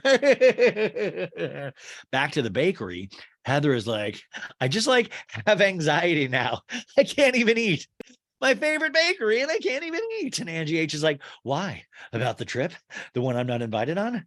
And Heather's like, yeah, it's like all this bullshit. And Angie H is like, I know a lot of people are coming at you right now, and I don't think it's fair, Heather. Because Angie H is like, maybe if I'm on your side, you'll invite me as a guest of a guest. And Heather goes, I don't know if I even want to go at all. And Heather starts to cry. Oh, the pain of going to San Diego. It's so hard. You guys get on the plane and then to go to San Diego. You got to get the luggage and you got to pack and it's just a lot of moving parts. And Angie H goes, oh, Heather. And Angie H is like, I'll take your place. I would like to take Heather. If Heather doesn't go, can I take her place? And she just looks directly at the camera. Did you guys hear that? She doesn't want to go. If she doesn't go, I'd love to go. Okay. Heather in a confession goes, this trip, I feel like nobody actually wants me there. We get a flashback to Heather fighting with Whitney, Lisa, and Jen. And she's like, I'm barely hanging on to this trip with a white knuckled, like, include me, please grip. And Heather's like, I have hit a breaking point. But like knowing Heather, she's like, but I'm just going to put it away in that compartment. And I'm going to act like everything's fun. And I'll make a lot of jokes about it. And Angie's like, I'm sorry, Heather. We're back to Jen's. And Meredith goes, I really do believe this was just a miscommunication with Dana Banana. And you guys were like, you'll work through this pretty easily. And Jen's like, you know what? I trust you. So if you think it's a miscommunication and we can like talk through it, then fine. So we'll do it. You'll communicate with her and invite her. And Meredith goes, sure. And Jen goes, okay. This is kind of like very Godfather-esque of like, so this is what you're going to do. You're going to be the one to call her and invite her if you think it's a miscommunication. You know what I'm saying? You're like, it's very gangster, like, okay. So I don't know. There's something very odd about that scene. We come back from commercial. We're at Lisa Barlow's house. We see her packing a bag. And Lisa's like, I'm packing for San Diego. And John's like, how many suitcases do you need? Her husband. And Lisa's like, I'm probably going to need 3. So I'll fill up this. And then I'm just going to pack 1 bag with all my shoes. And John's like, how many days you going? Lisa's like, 3. And John goes, 3? And Lisa's like, yeah, let's run down to the Louis Vuitton store because I have to grab a few things. John looks shocked. I mean, but let's go to why? How many Louis Vuitton references are we going to get in this show? And first off, what do you need to grab a few things? Like, I'll always be like, I need to go to Rite Aid to grab a few things before a big trip. Like some of the, if you're trying to not, just do a carry-on, you get some of those like little bottles of toothpaste and all that, like deodorant and stuff. But like a couple of things at Louis Vuitton, like do they sell batteries at Louis Vuitton? Like what do you mean a couple things? Like John eventually needs to put his fucking foot down and go, I think we're good. Like I'm looking at the closet around right now and there's lots of great options up here. And I would walk Lisa Barlow right into each of her kids' rooms and goes, these are our kids. I know this one says Fudge College, but this other one probably was going to want to go. So let's not do the Louis V store this season. New scene, we arrive at Meredith's house. She's also packing. That's another great Housewives trope, is packing. You gotta pack. Meredith's like, wow, hi, honey. It's Seth, her lover / husband. And Seth's like, are you getting ready for your trip? Huh? And Meredith's like, look what I found. And it's like some loose change in her hand. And Seth's like, oh my gosh. And Meredith's like, so Lisa Barlow's no longer the richest one. Flashback to last year's trip to Zion when Lisa goes, guess what? I'm richer than all of you. I don't need to fucking be here. Which is not true. It turns out she is not as rich as, but who? I don't fucking care. I don't care. But anyways, Meredith, let the mouse go. Let it go. She said what she said in the bathroom off mic. It was horrible. It hurt. It still hurts. But every one of your scenes, it's like Leva cooking with her son on Southern Charm. We don't need to see that every time. We get it. You're doing okay. Your marriage is awesome. You don't fuck half of New York. Your family's not a bunch of posers. We get it. But we don't need every scene to be like, I found a quarter. Maybe Lisa Barlow would like to hear about this. Like, we get it. And Seth's like, you should give that to her. Make her richer. And Meredith is like, new scene. We arrive at Angie K's house, not Angie H. She and Jen Shaw are sitting together talking. And Angie K's like, here's my thoughts. Kind of a collab of our two cultures. It's like a Greek and Tongan hosted party. I've got to find a Greek food caterer. Tell me about the luau, because I haven't been to a luau in 20 years, and especially a Jen Shaw luau. And I was like, a Jen Shaw luau, what does that mean? It's like, it's mean where you call elderly people and take their life savings. It's called a Jen Shaw luau. The camera zooms in on Jen's coffee cup that says, Shaw the fa up. Like, shut the fuck up, but Shaw the fa up. Wonder if can you take the coffee cup? Can that be a fun coffee cup to go to prison with? Do you get a plastic version of that? And Jen's like, well, we're gonna have fire dancers. And Angie K goes, fire dancers, check. Food, I'm gonna take you on a trip to Polynesia. And Angie K goes, well, that I'll cheers to. Shahneva's extravaganza. Shahneva's extra. And then like Angie's like, we're set. So they're planning this trip. They're going to do both things. So they're both planning this trip. But we find out later that Angie K is most likely paying for this trip. New scene, we're now at Whitney's house, and she's also packing because that's what they do. And Whitney's like, does this read Girls Trip San Diego vibe? And Justin's like, does everything you put in the suitcase have a tag on it? And Whitney rips the tag off and goes, no. Because it's like, did you buy new clothes, lady? You women and running down to the Louis Vuitton store. And Justin laughs. Yes, it does. And remember, Justin is out of work at this point. When he's like, until last month, shopping was my therapy. This trip is feeling a little awkward. Obviously, things are weird with Heather and I right now. There's just like that awkward space.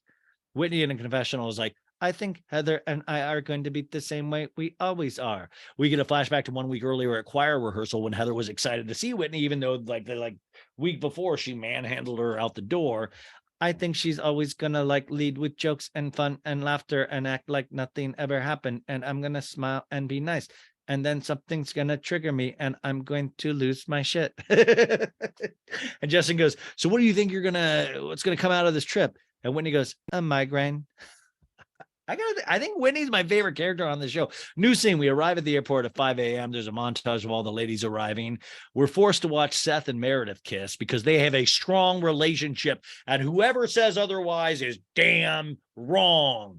They fuck all the time, you guys. Seth's like, I'm here at the airport with my lover and not in Canton, Ohio, where I am in charge of 3,000 employees because I'm very successful. I've showed up here at the airport. I'm only wearing a t-shirt so you can see my nipples protruding because it's very cold. So they kiss goodbye, and he's like, watch out for the schadenfreude. Okay, Seth. The women are standing around greeting each other, and Dana and Jen, they don't speak to each other. And it's just really awkward because Dana's there, and Jen's like, I think this is my trip. She's not going to even say hi. She's like, Dana should say hi to me. Jen in a confessional goes, Dana Banana, who looks like you are a no fun banana.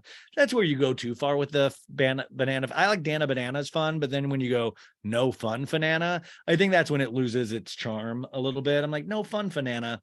It's not great. How are you? She goes, how are you not going to acknowledge the person who invited you? Well, I didn't invite her. Meredith did. But really, bitch? And Dana in a confessional goes, I'm a guest of a guest. It's so awkward. I don't know where Meredith is. She's fucking her husband, Seth, in the baggage claim area. She goes, I don't know where Heather is. Like, somebody come help me. I'm here by myself.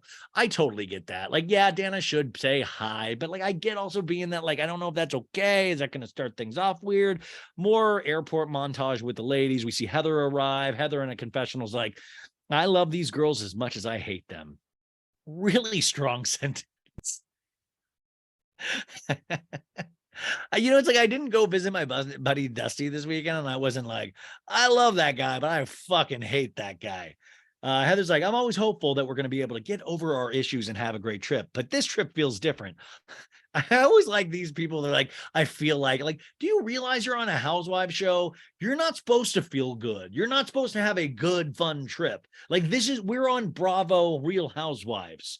This isn't like Fun Vacation Station. Like, this isn't like Fun Vacations, my favorite show on Bravo. No, this is where somebody is supposed to get their ego damaged to the point where they want to never get out of bed.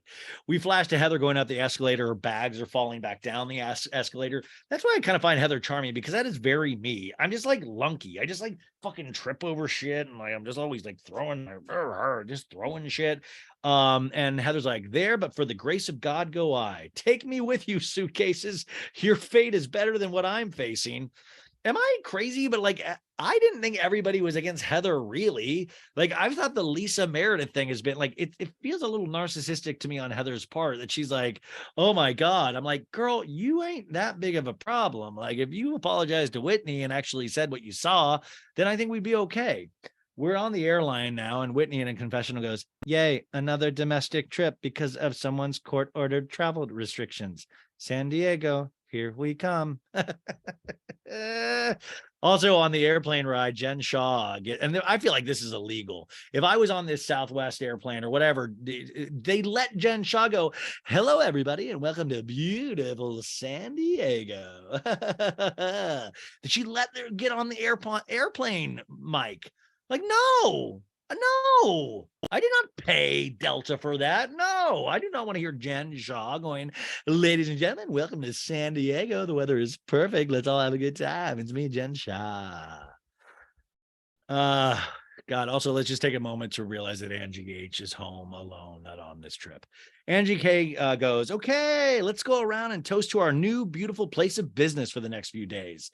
It's a friend of mine, and there's 6 rooms, and it's a dope house. And it looks like a cool house. Like, listen, it's better than the Arizona house that they had. Also, Angie K says it's a friend of hers, so that means it's her friend, so she's taking care of this. And Heather goes to Angie's hookup in San Diego, and they all cheer. And Meredith goes, okay, guys, there's some rules. The CEO of Fun is talking, you guys. There are no locked doors on this trip. And Whitney's like, I need a door that locks. And Heather's like, well, guess what? How am I going to masturbate? And I was like, I don't know, Heather, use your hands. Like, go to the bathtub. I don't know. Oh, and I was like, oh, the door locked. And I was like, oh my God, is that a real question? Like, Heather's like, how do you touch yourself? They all laugh, and Angie K's like, I haven't been on a girls trip since 1999. And Dana's like, this is my first girls trip ever. And I was like, Dana, you're going to live to regret saying that. And the ladies are all shocked. And Angie K goes, she beat me. And Heather goes, she won up ya. And Lisa goes, she's like diving right in. And Meredith's like, so I'm the official CEO of Fun on this trip. So I'm enforcing the fun rules, which if you're fun, there's never rules. Jen goes, number 1, have fun. Number 2, have fun. Number 3, don't be a bitch unless you're a fun bitch. And then Jen in a confessional goes, a fun bitch is you say, fuck you with your titties out. That's a fun bitch. And I was like, you're going to do good in prison. Like that will be fun for a lot of people. And Meredith goes, if I don't like the direction things are going in, I'm going to call the fun police. Like, who are the fun is? Hey, it's me, Seth. I've been hired as the fun police. I'm going to have to see all of your naked boobies, especially you, Whitney. I loved your boob cake, and I'd love to get another look at those tatas. Sorry. The ladies toast with champagne and continue to the house. They arrive and get off the van. They go to check out the house, and Lisa's like, it's beautiful. And when he goes, oh my God. Angie K goes, isn't this amazing? And Whitney's like, wow. And Mary's like, this is pretty. Lisa in the confessional goes, wow, this place is good. I'm like totally shocked. It's like a little Santorini vibe. Everything's white. It's an open air concept. I'm just waiting for like some Grecian goddesses to come out and feed me grapes. Angie K goes, so will this do, ladies? Cheers. Okay, let's go see the pool, ladies. And Whitney's like, yeah, give us the tour. And Angie K goes, how about this little humble abode? What do you say? And Meredith goes, okay, I'm very happy right now. And Angie K goes, are you happy? Did we make you happy? And Jen goes, we need to get the room situation down. And Angie K goes, wait, come and see the whole property. We're on a tour. Whitney in a confessional goes, I thought this was Jen's trip. I really am so confused on who's hosting the trip. I feel like, is this really a thing worth of your, like, if you're at a house and somebody's talking about the house, like, I'm not like, oh, can I see a credit card statement before you show me around this place? Like, I don't give up, like, but this is, I'm not rich. I'm not rich. Like like, I don't know. So Angie's like, okay, let's find our bedrooms. This is my favorite part of every Housewives thing, or even the real world. That's where it started. Picking your room. We go on a tour and we see the rooms in the house. They're all fine. Angie says the wrong room number for the room she's showing the ladies. And Jen goes, Angie's fucking up. And Angie K goes, I'm not though. And Jen goes, ma'am, you're supposed to know this house like the back of your hand. And Whitney goes, the fact that you two don't break out in a fight every second blows my mind. And Angie K's like, I just blow her off. Do you like that? And Meredith goes, all I care about is the closet and a bathtub. Because Meredith loves taking baths. Wouldn't this be an amazing time for Mary Cosby to pop up and go, hey, hey, hey? But no, sadly, no. Angie K goes, all right, ladies, welcome to my room. You guys can come cuddle. Do you like it? This is mine. Welcome to my room. And it's the big, nice room, right? Like, and, Angie K, it is her friend's house, but in the Arizona house, remember, they gave their room to Jen Shaw because she'd eventually go to prison. So they were giving her the room, but not Angie K. But this almost feels like a producer plant kind of thing, because it feels like she keeps saying, welcome to my room, welcome to my room. And Jen's like, oh, wow, are you in charge? Who's in charge? And Heather goes, well, it looks like a shitty room to me, trying to be funny. And Whitney goes, historically, Jen has always gotten the best room. I'm kind of feeling like maybe we should give Jen the master, because there's a big possibility that she might be spending the next couple of years in a 6x9 foot jail cell. Whitney, yes. Angie K goes, you can come cuddle. And Jen goes, I don't want to come cuddle. I'm done. I fucking planned this shit. And you get the best room. Angie K goes, I knew Jack. And Jen goes, it's fine. And Heather goes, is it fine? Because it doesn't seem fine. Jen in the confessional goes, Earth to Angie, the person that plans the entire girls trip gets the master bedroom, not you, side piece.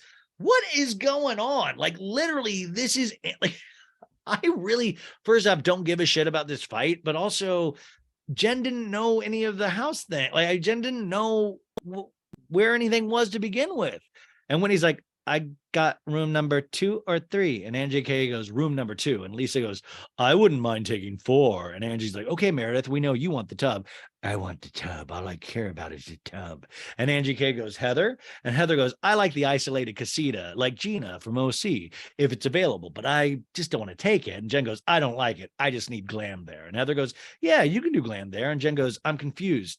I just need to know where I'm going. And Angie K goes, you're right next to me. And Jen goes, I planned this entire trip and I don't know where I'm going. And Angie goes, well, you're right next to me. And Jen goes, okay, well, you guys listen, we have this whole, and Angie starts laughing, which was kind of dickish. But Jen goes, why don't you fucking say it then? Because you really fucked up the room situation, Angie K. And Angie K goes, all right, bitch, you take over because you're a fucking pro. And Jen's like, because I am a fucking pro. Being a con artist. Angie K goes, take it to the top since we're all paying attention. And there's a pause. And then Jen pours champagne on Angie's head. And the other ladies all, yeah, huh? And Angie K goes, are you serious, Jen? And Jen goes, yeah, I'm serious. Back from commercial break, we return immediately to the champagne dump. And there's a slow-mo shot of the women's reactions. No. Lisa in a confessional goes, Oh my God, Jen is so demeaning. Heather in a confessional goes, Angie's standing there like Sissy Spacek and Carrie with a bucket of pig blood, like just. I would classify this as a rule number 3 fun bitch move. Yeah, by the way, we're the fun police here. Meredith, you need to like write to the fucking judge that she. This isn't the fun. Where the fuck is the fun police? She needs to be arrested. Whitney goes, this is just a bitch move. Angie K goes, that's not even funny, Jen. Jen goes, it is funny. This is the fun trip. And Angie K goes, would you like me to pour this on your freshly blown hair? And Jen goes, go ahead. And Angie K goes, really? Well, I'm not going to do that. And Jen goes, I'll do it. And then Jen grabs Angie's champagne and pours it on her own head. And everyone's just staring at Jen and Angie. And Jen's like, oh my gosh, this is supposed to be fun. And Angie K goes, you just soaked my hair and I blew it out to go out tonight. Jen goes, oh my gosh, we have 3 hours to get ready. And Angie K goes, okay, it's fine. Moving on. Tell everyone about the trip. And Jen goes, I'm sorry. I thought I could joke around with you. I love that. This is Jen. I'm sorry. I thought you liked comedy. Like, I'm sorry that you don't appreciate Carrot Top style prop comedy.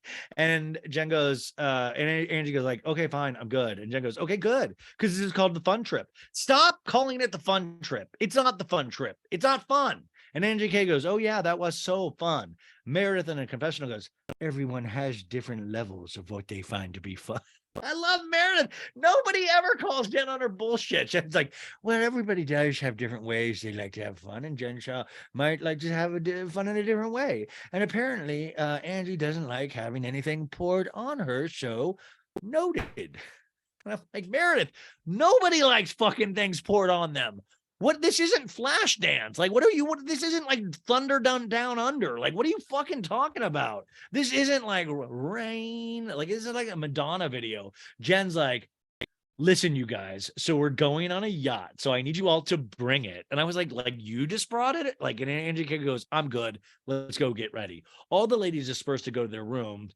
And you can see Whitney gives this look to the camera like a Jim Halper, like, And Lisa goes to Andy's room with her. And Lisa goes, I'm sorry you got dumped on. And Angie's like, it's okay. You still look gorgeous. Thank you. You're so sweet. I can just blow dry this. I don't know. Jen's on edge, obviously. I think she feels like I'm taking over. All I'm trying to do is help. I got the house. I know the space. I just wanted to help everyone find somewhere to sleep.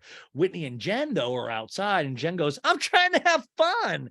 Whitney in confessional goes, that is not a fun. Hey, champagne up your skirt because we're partying and having fun. Flashback to Arizona when they were on that trolley thing, and Whitney was upside down and Jen was pouring champagne on her coochie. And I gotta say, like, I didn't even think that was that fun when I saw that either. I thought that was like, well, that's just gonna create some kind of UTI situation that Bravo's gonna have to take care of at some point.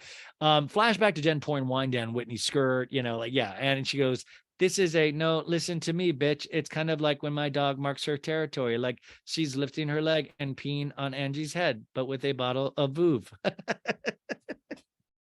Jen goes, bitch, if you're going to get mad because I pour a drink when you're going to go get ready, I poured it on myself too. I'm trying to lighten the mood and be like, hey, let's go. Lighten the mood. Like, you're on vacation. You're in San Diego. Lighten the mood. Whitney's like, well, she's your friend. Go just apologize for pouring the drink, but say, this is my trip and I'm taking back control because this is chaos.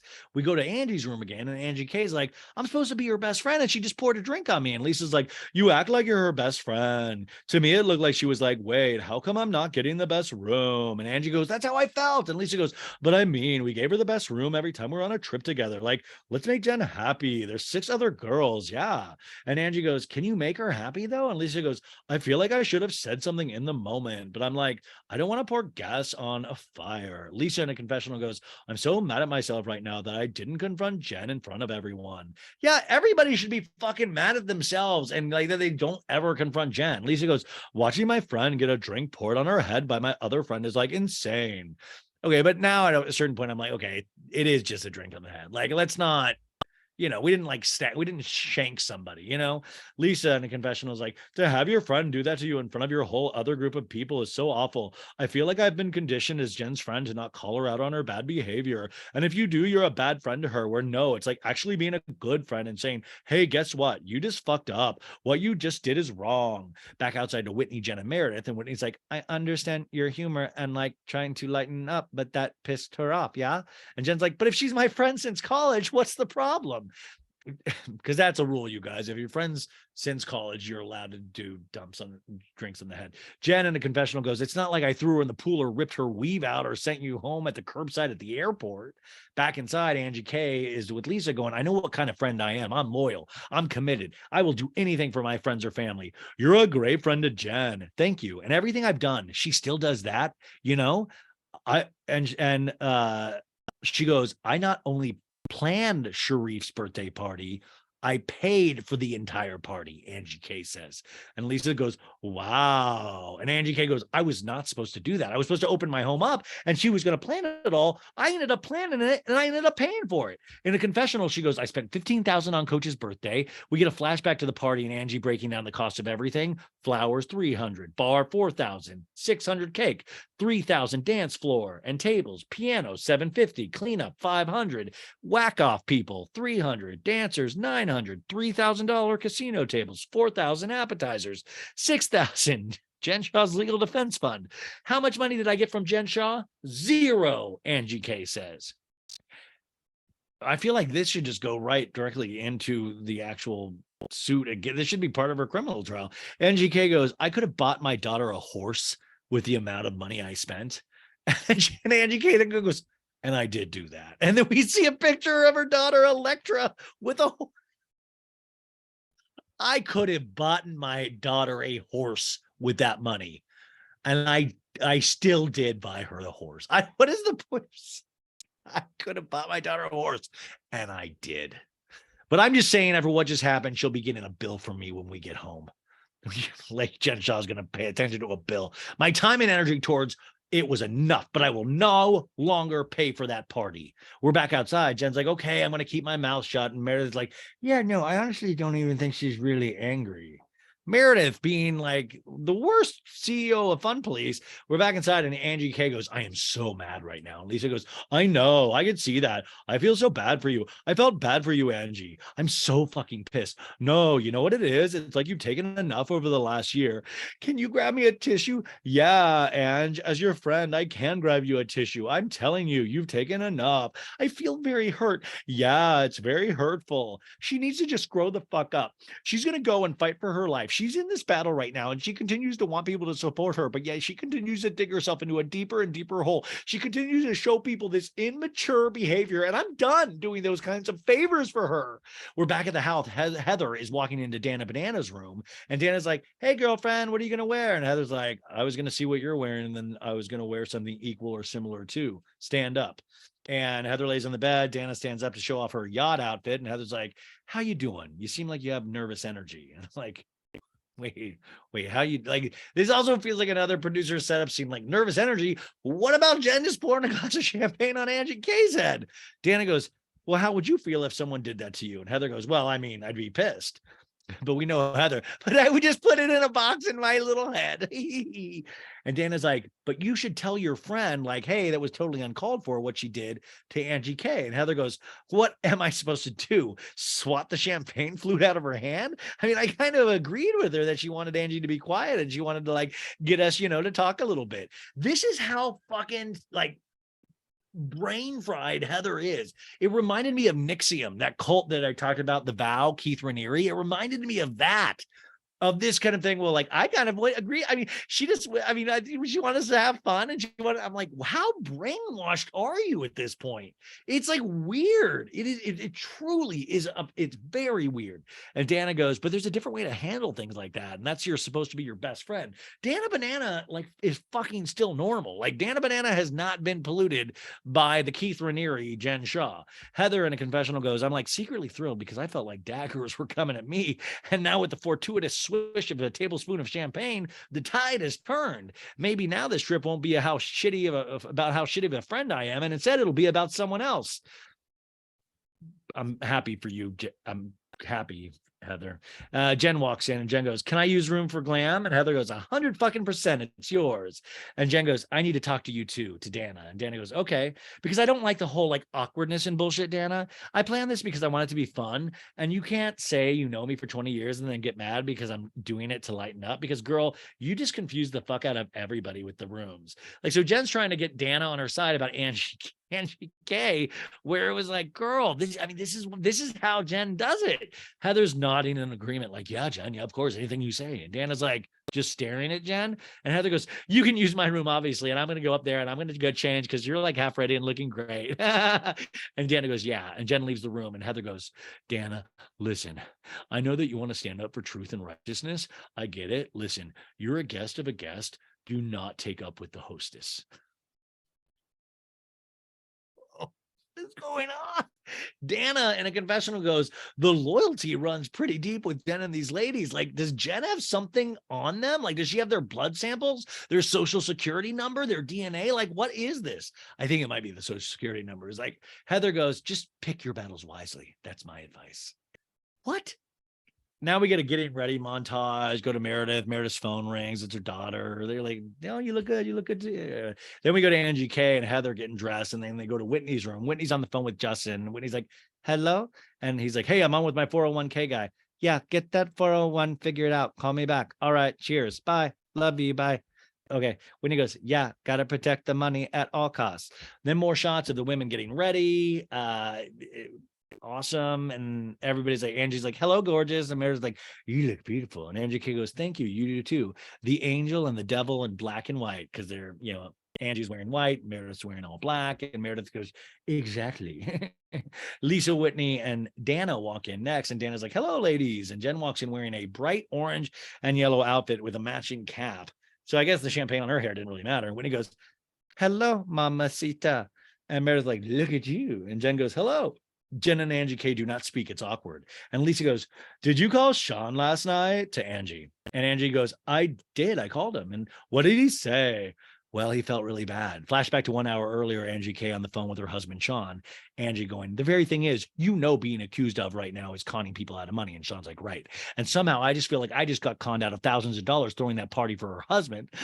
This wasn't even worth it. It'd be one thing if she appreciated it, but she doesn't. Angie also is like, I did want to be on the show, but it is starting to add up money-wise for me. Angie K goes, it's like that bad joke that didn't land. And Lisa goes, it wasn't a joke. It was mean. And Angie K goes, it was a mean girl thing, right? Jen in a confessional goes, I feel like Angie K should have come talk to me, but instead her and Lisa are over there like buddy chit-chatting. I invited the wrong Angie. Can we get on the phone with Angie H? Angie H jumps out and go, I'm here. Like, Angie H is probably just in the backyard ready. She's like peering over like fences and stuff like that in the background. Angie K's like, I'm good. I just kind of needed a process for a minute. Whitney in a confessional goes, the tension is real. Like if I had a zit on my forehead, it would pop itself. Whitney, who is this coming from? I'm loving your confessionals this year. Jen goes, are we ready to go on the yacht? Let's go on the yacht. The ladies get in a Sprinter van. And I'm like, this is where I'm saying the Sprinter van had cameras everywhere. I'm like, they were ready for a fucking scene. Take that, Beverly Hills. They're making jokes about Lisa's white pants and getting spray tan on it.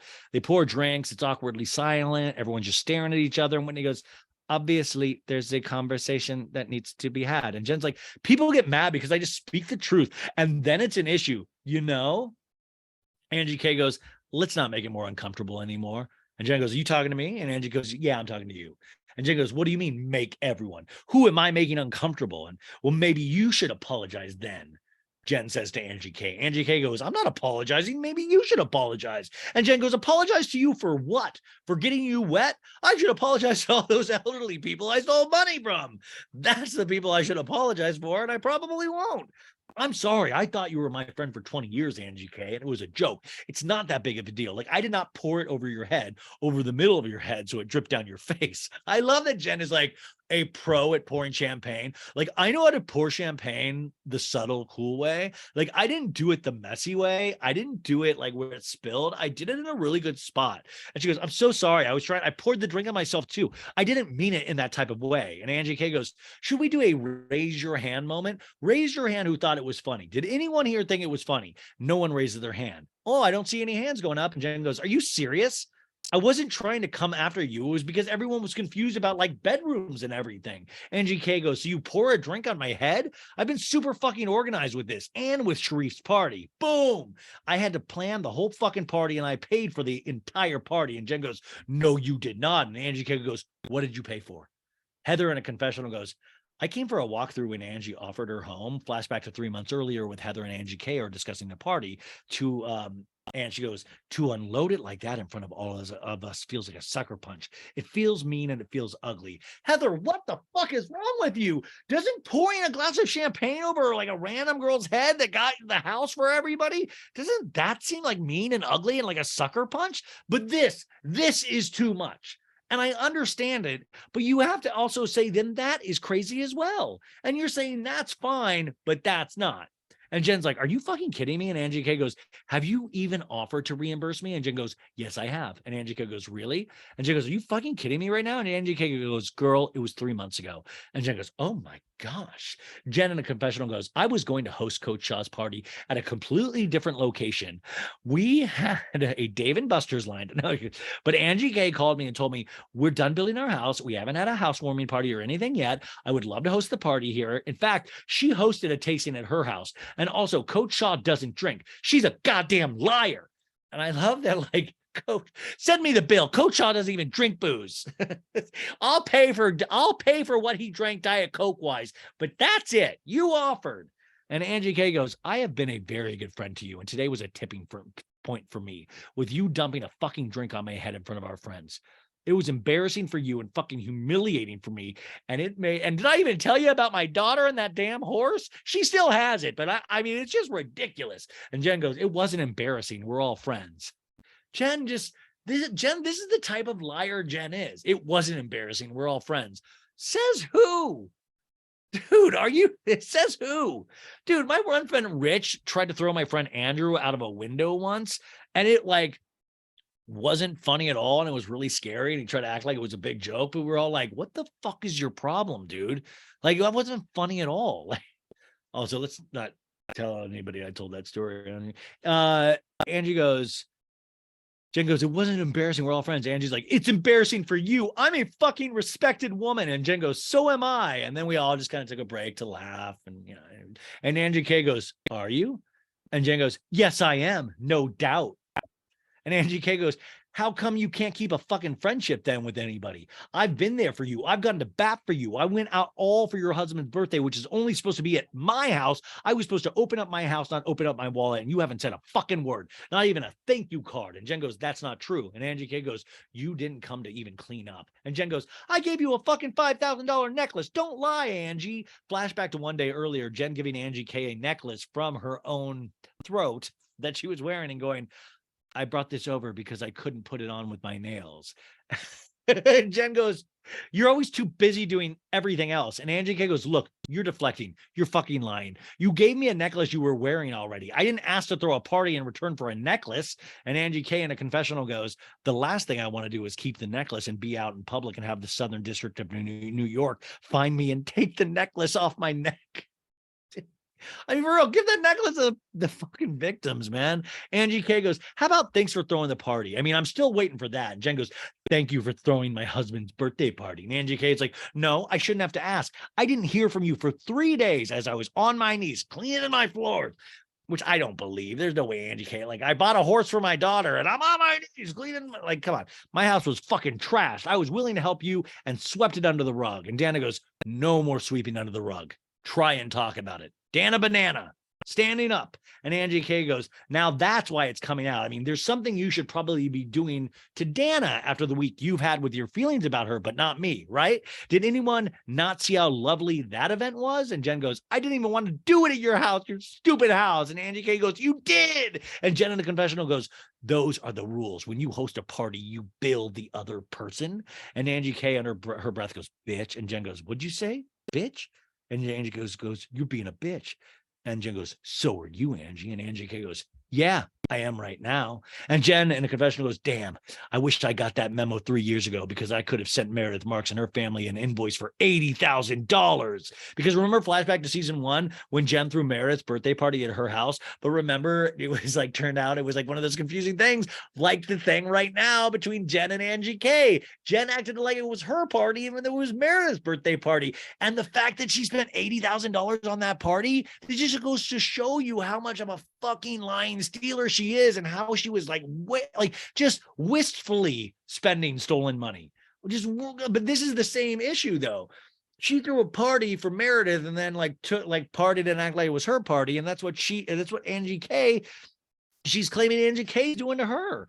And Dana goes, I think once we get to the party, let's just get 5 shots each on the yacht. And Heather goes, I feel like we've broken some of the fun rules on this ride. And Whitney goes, yes.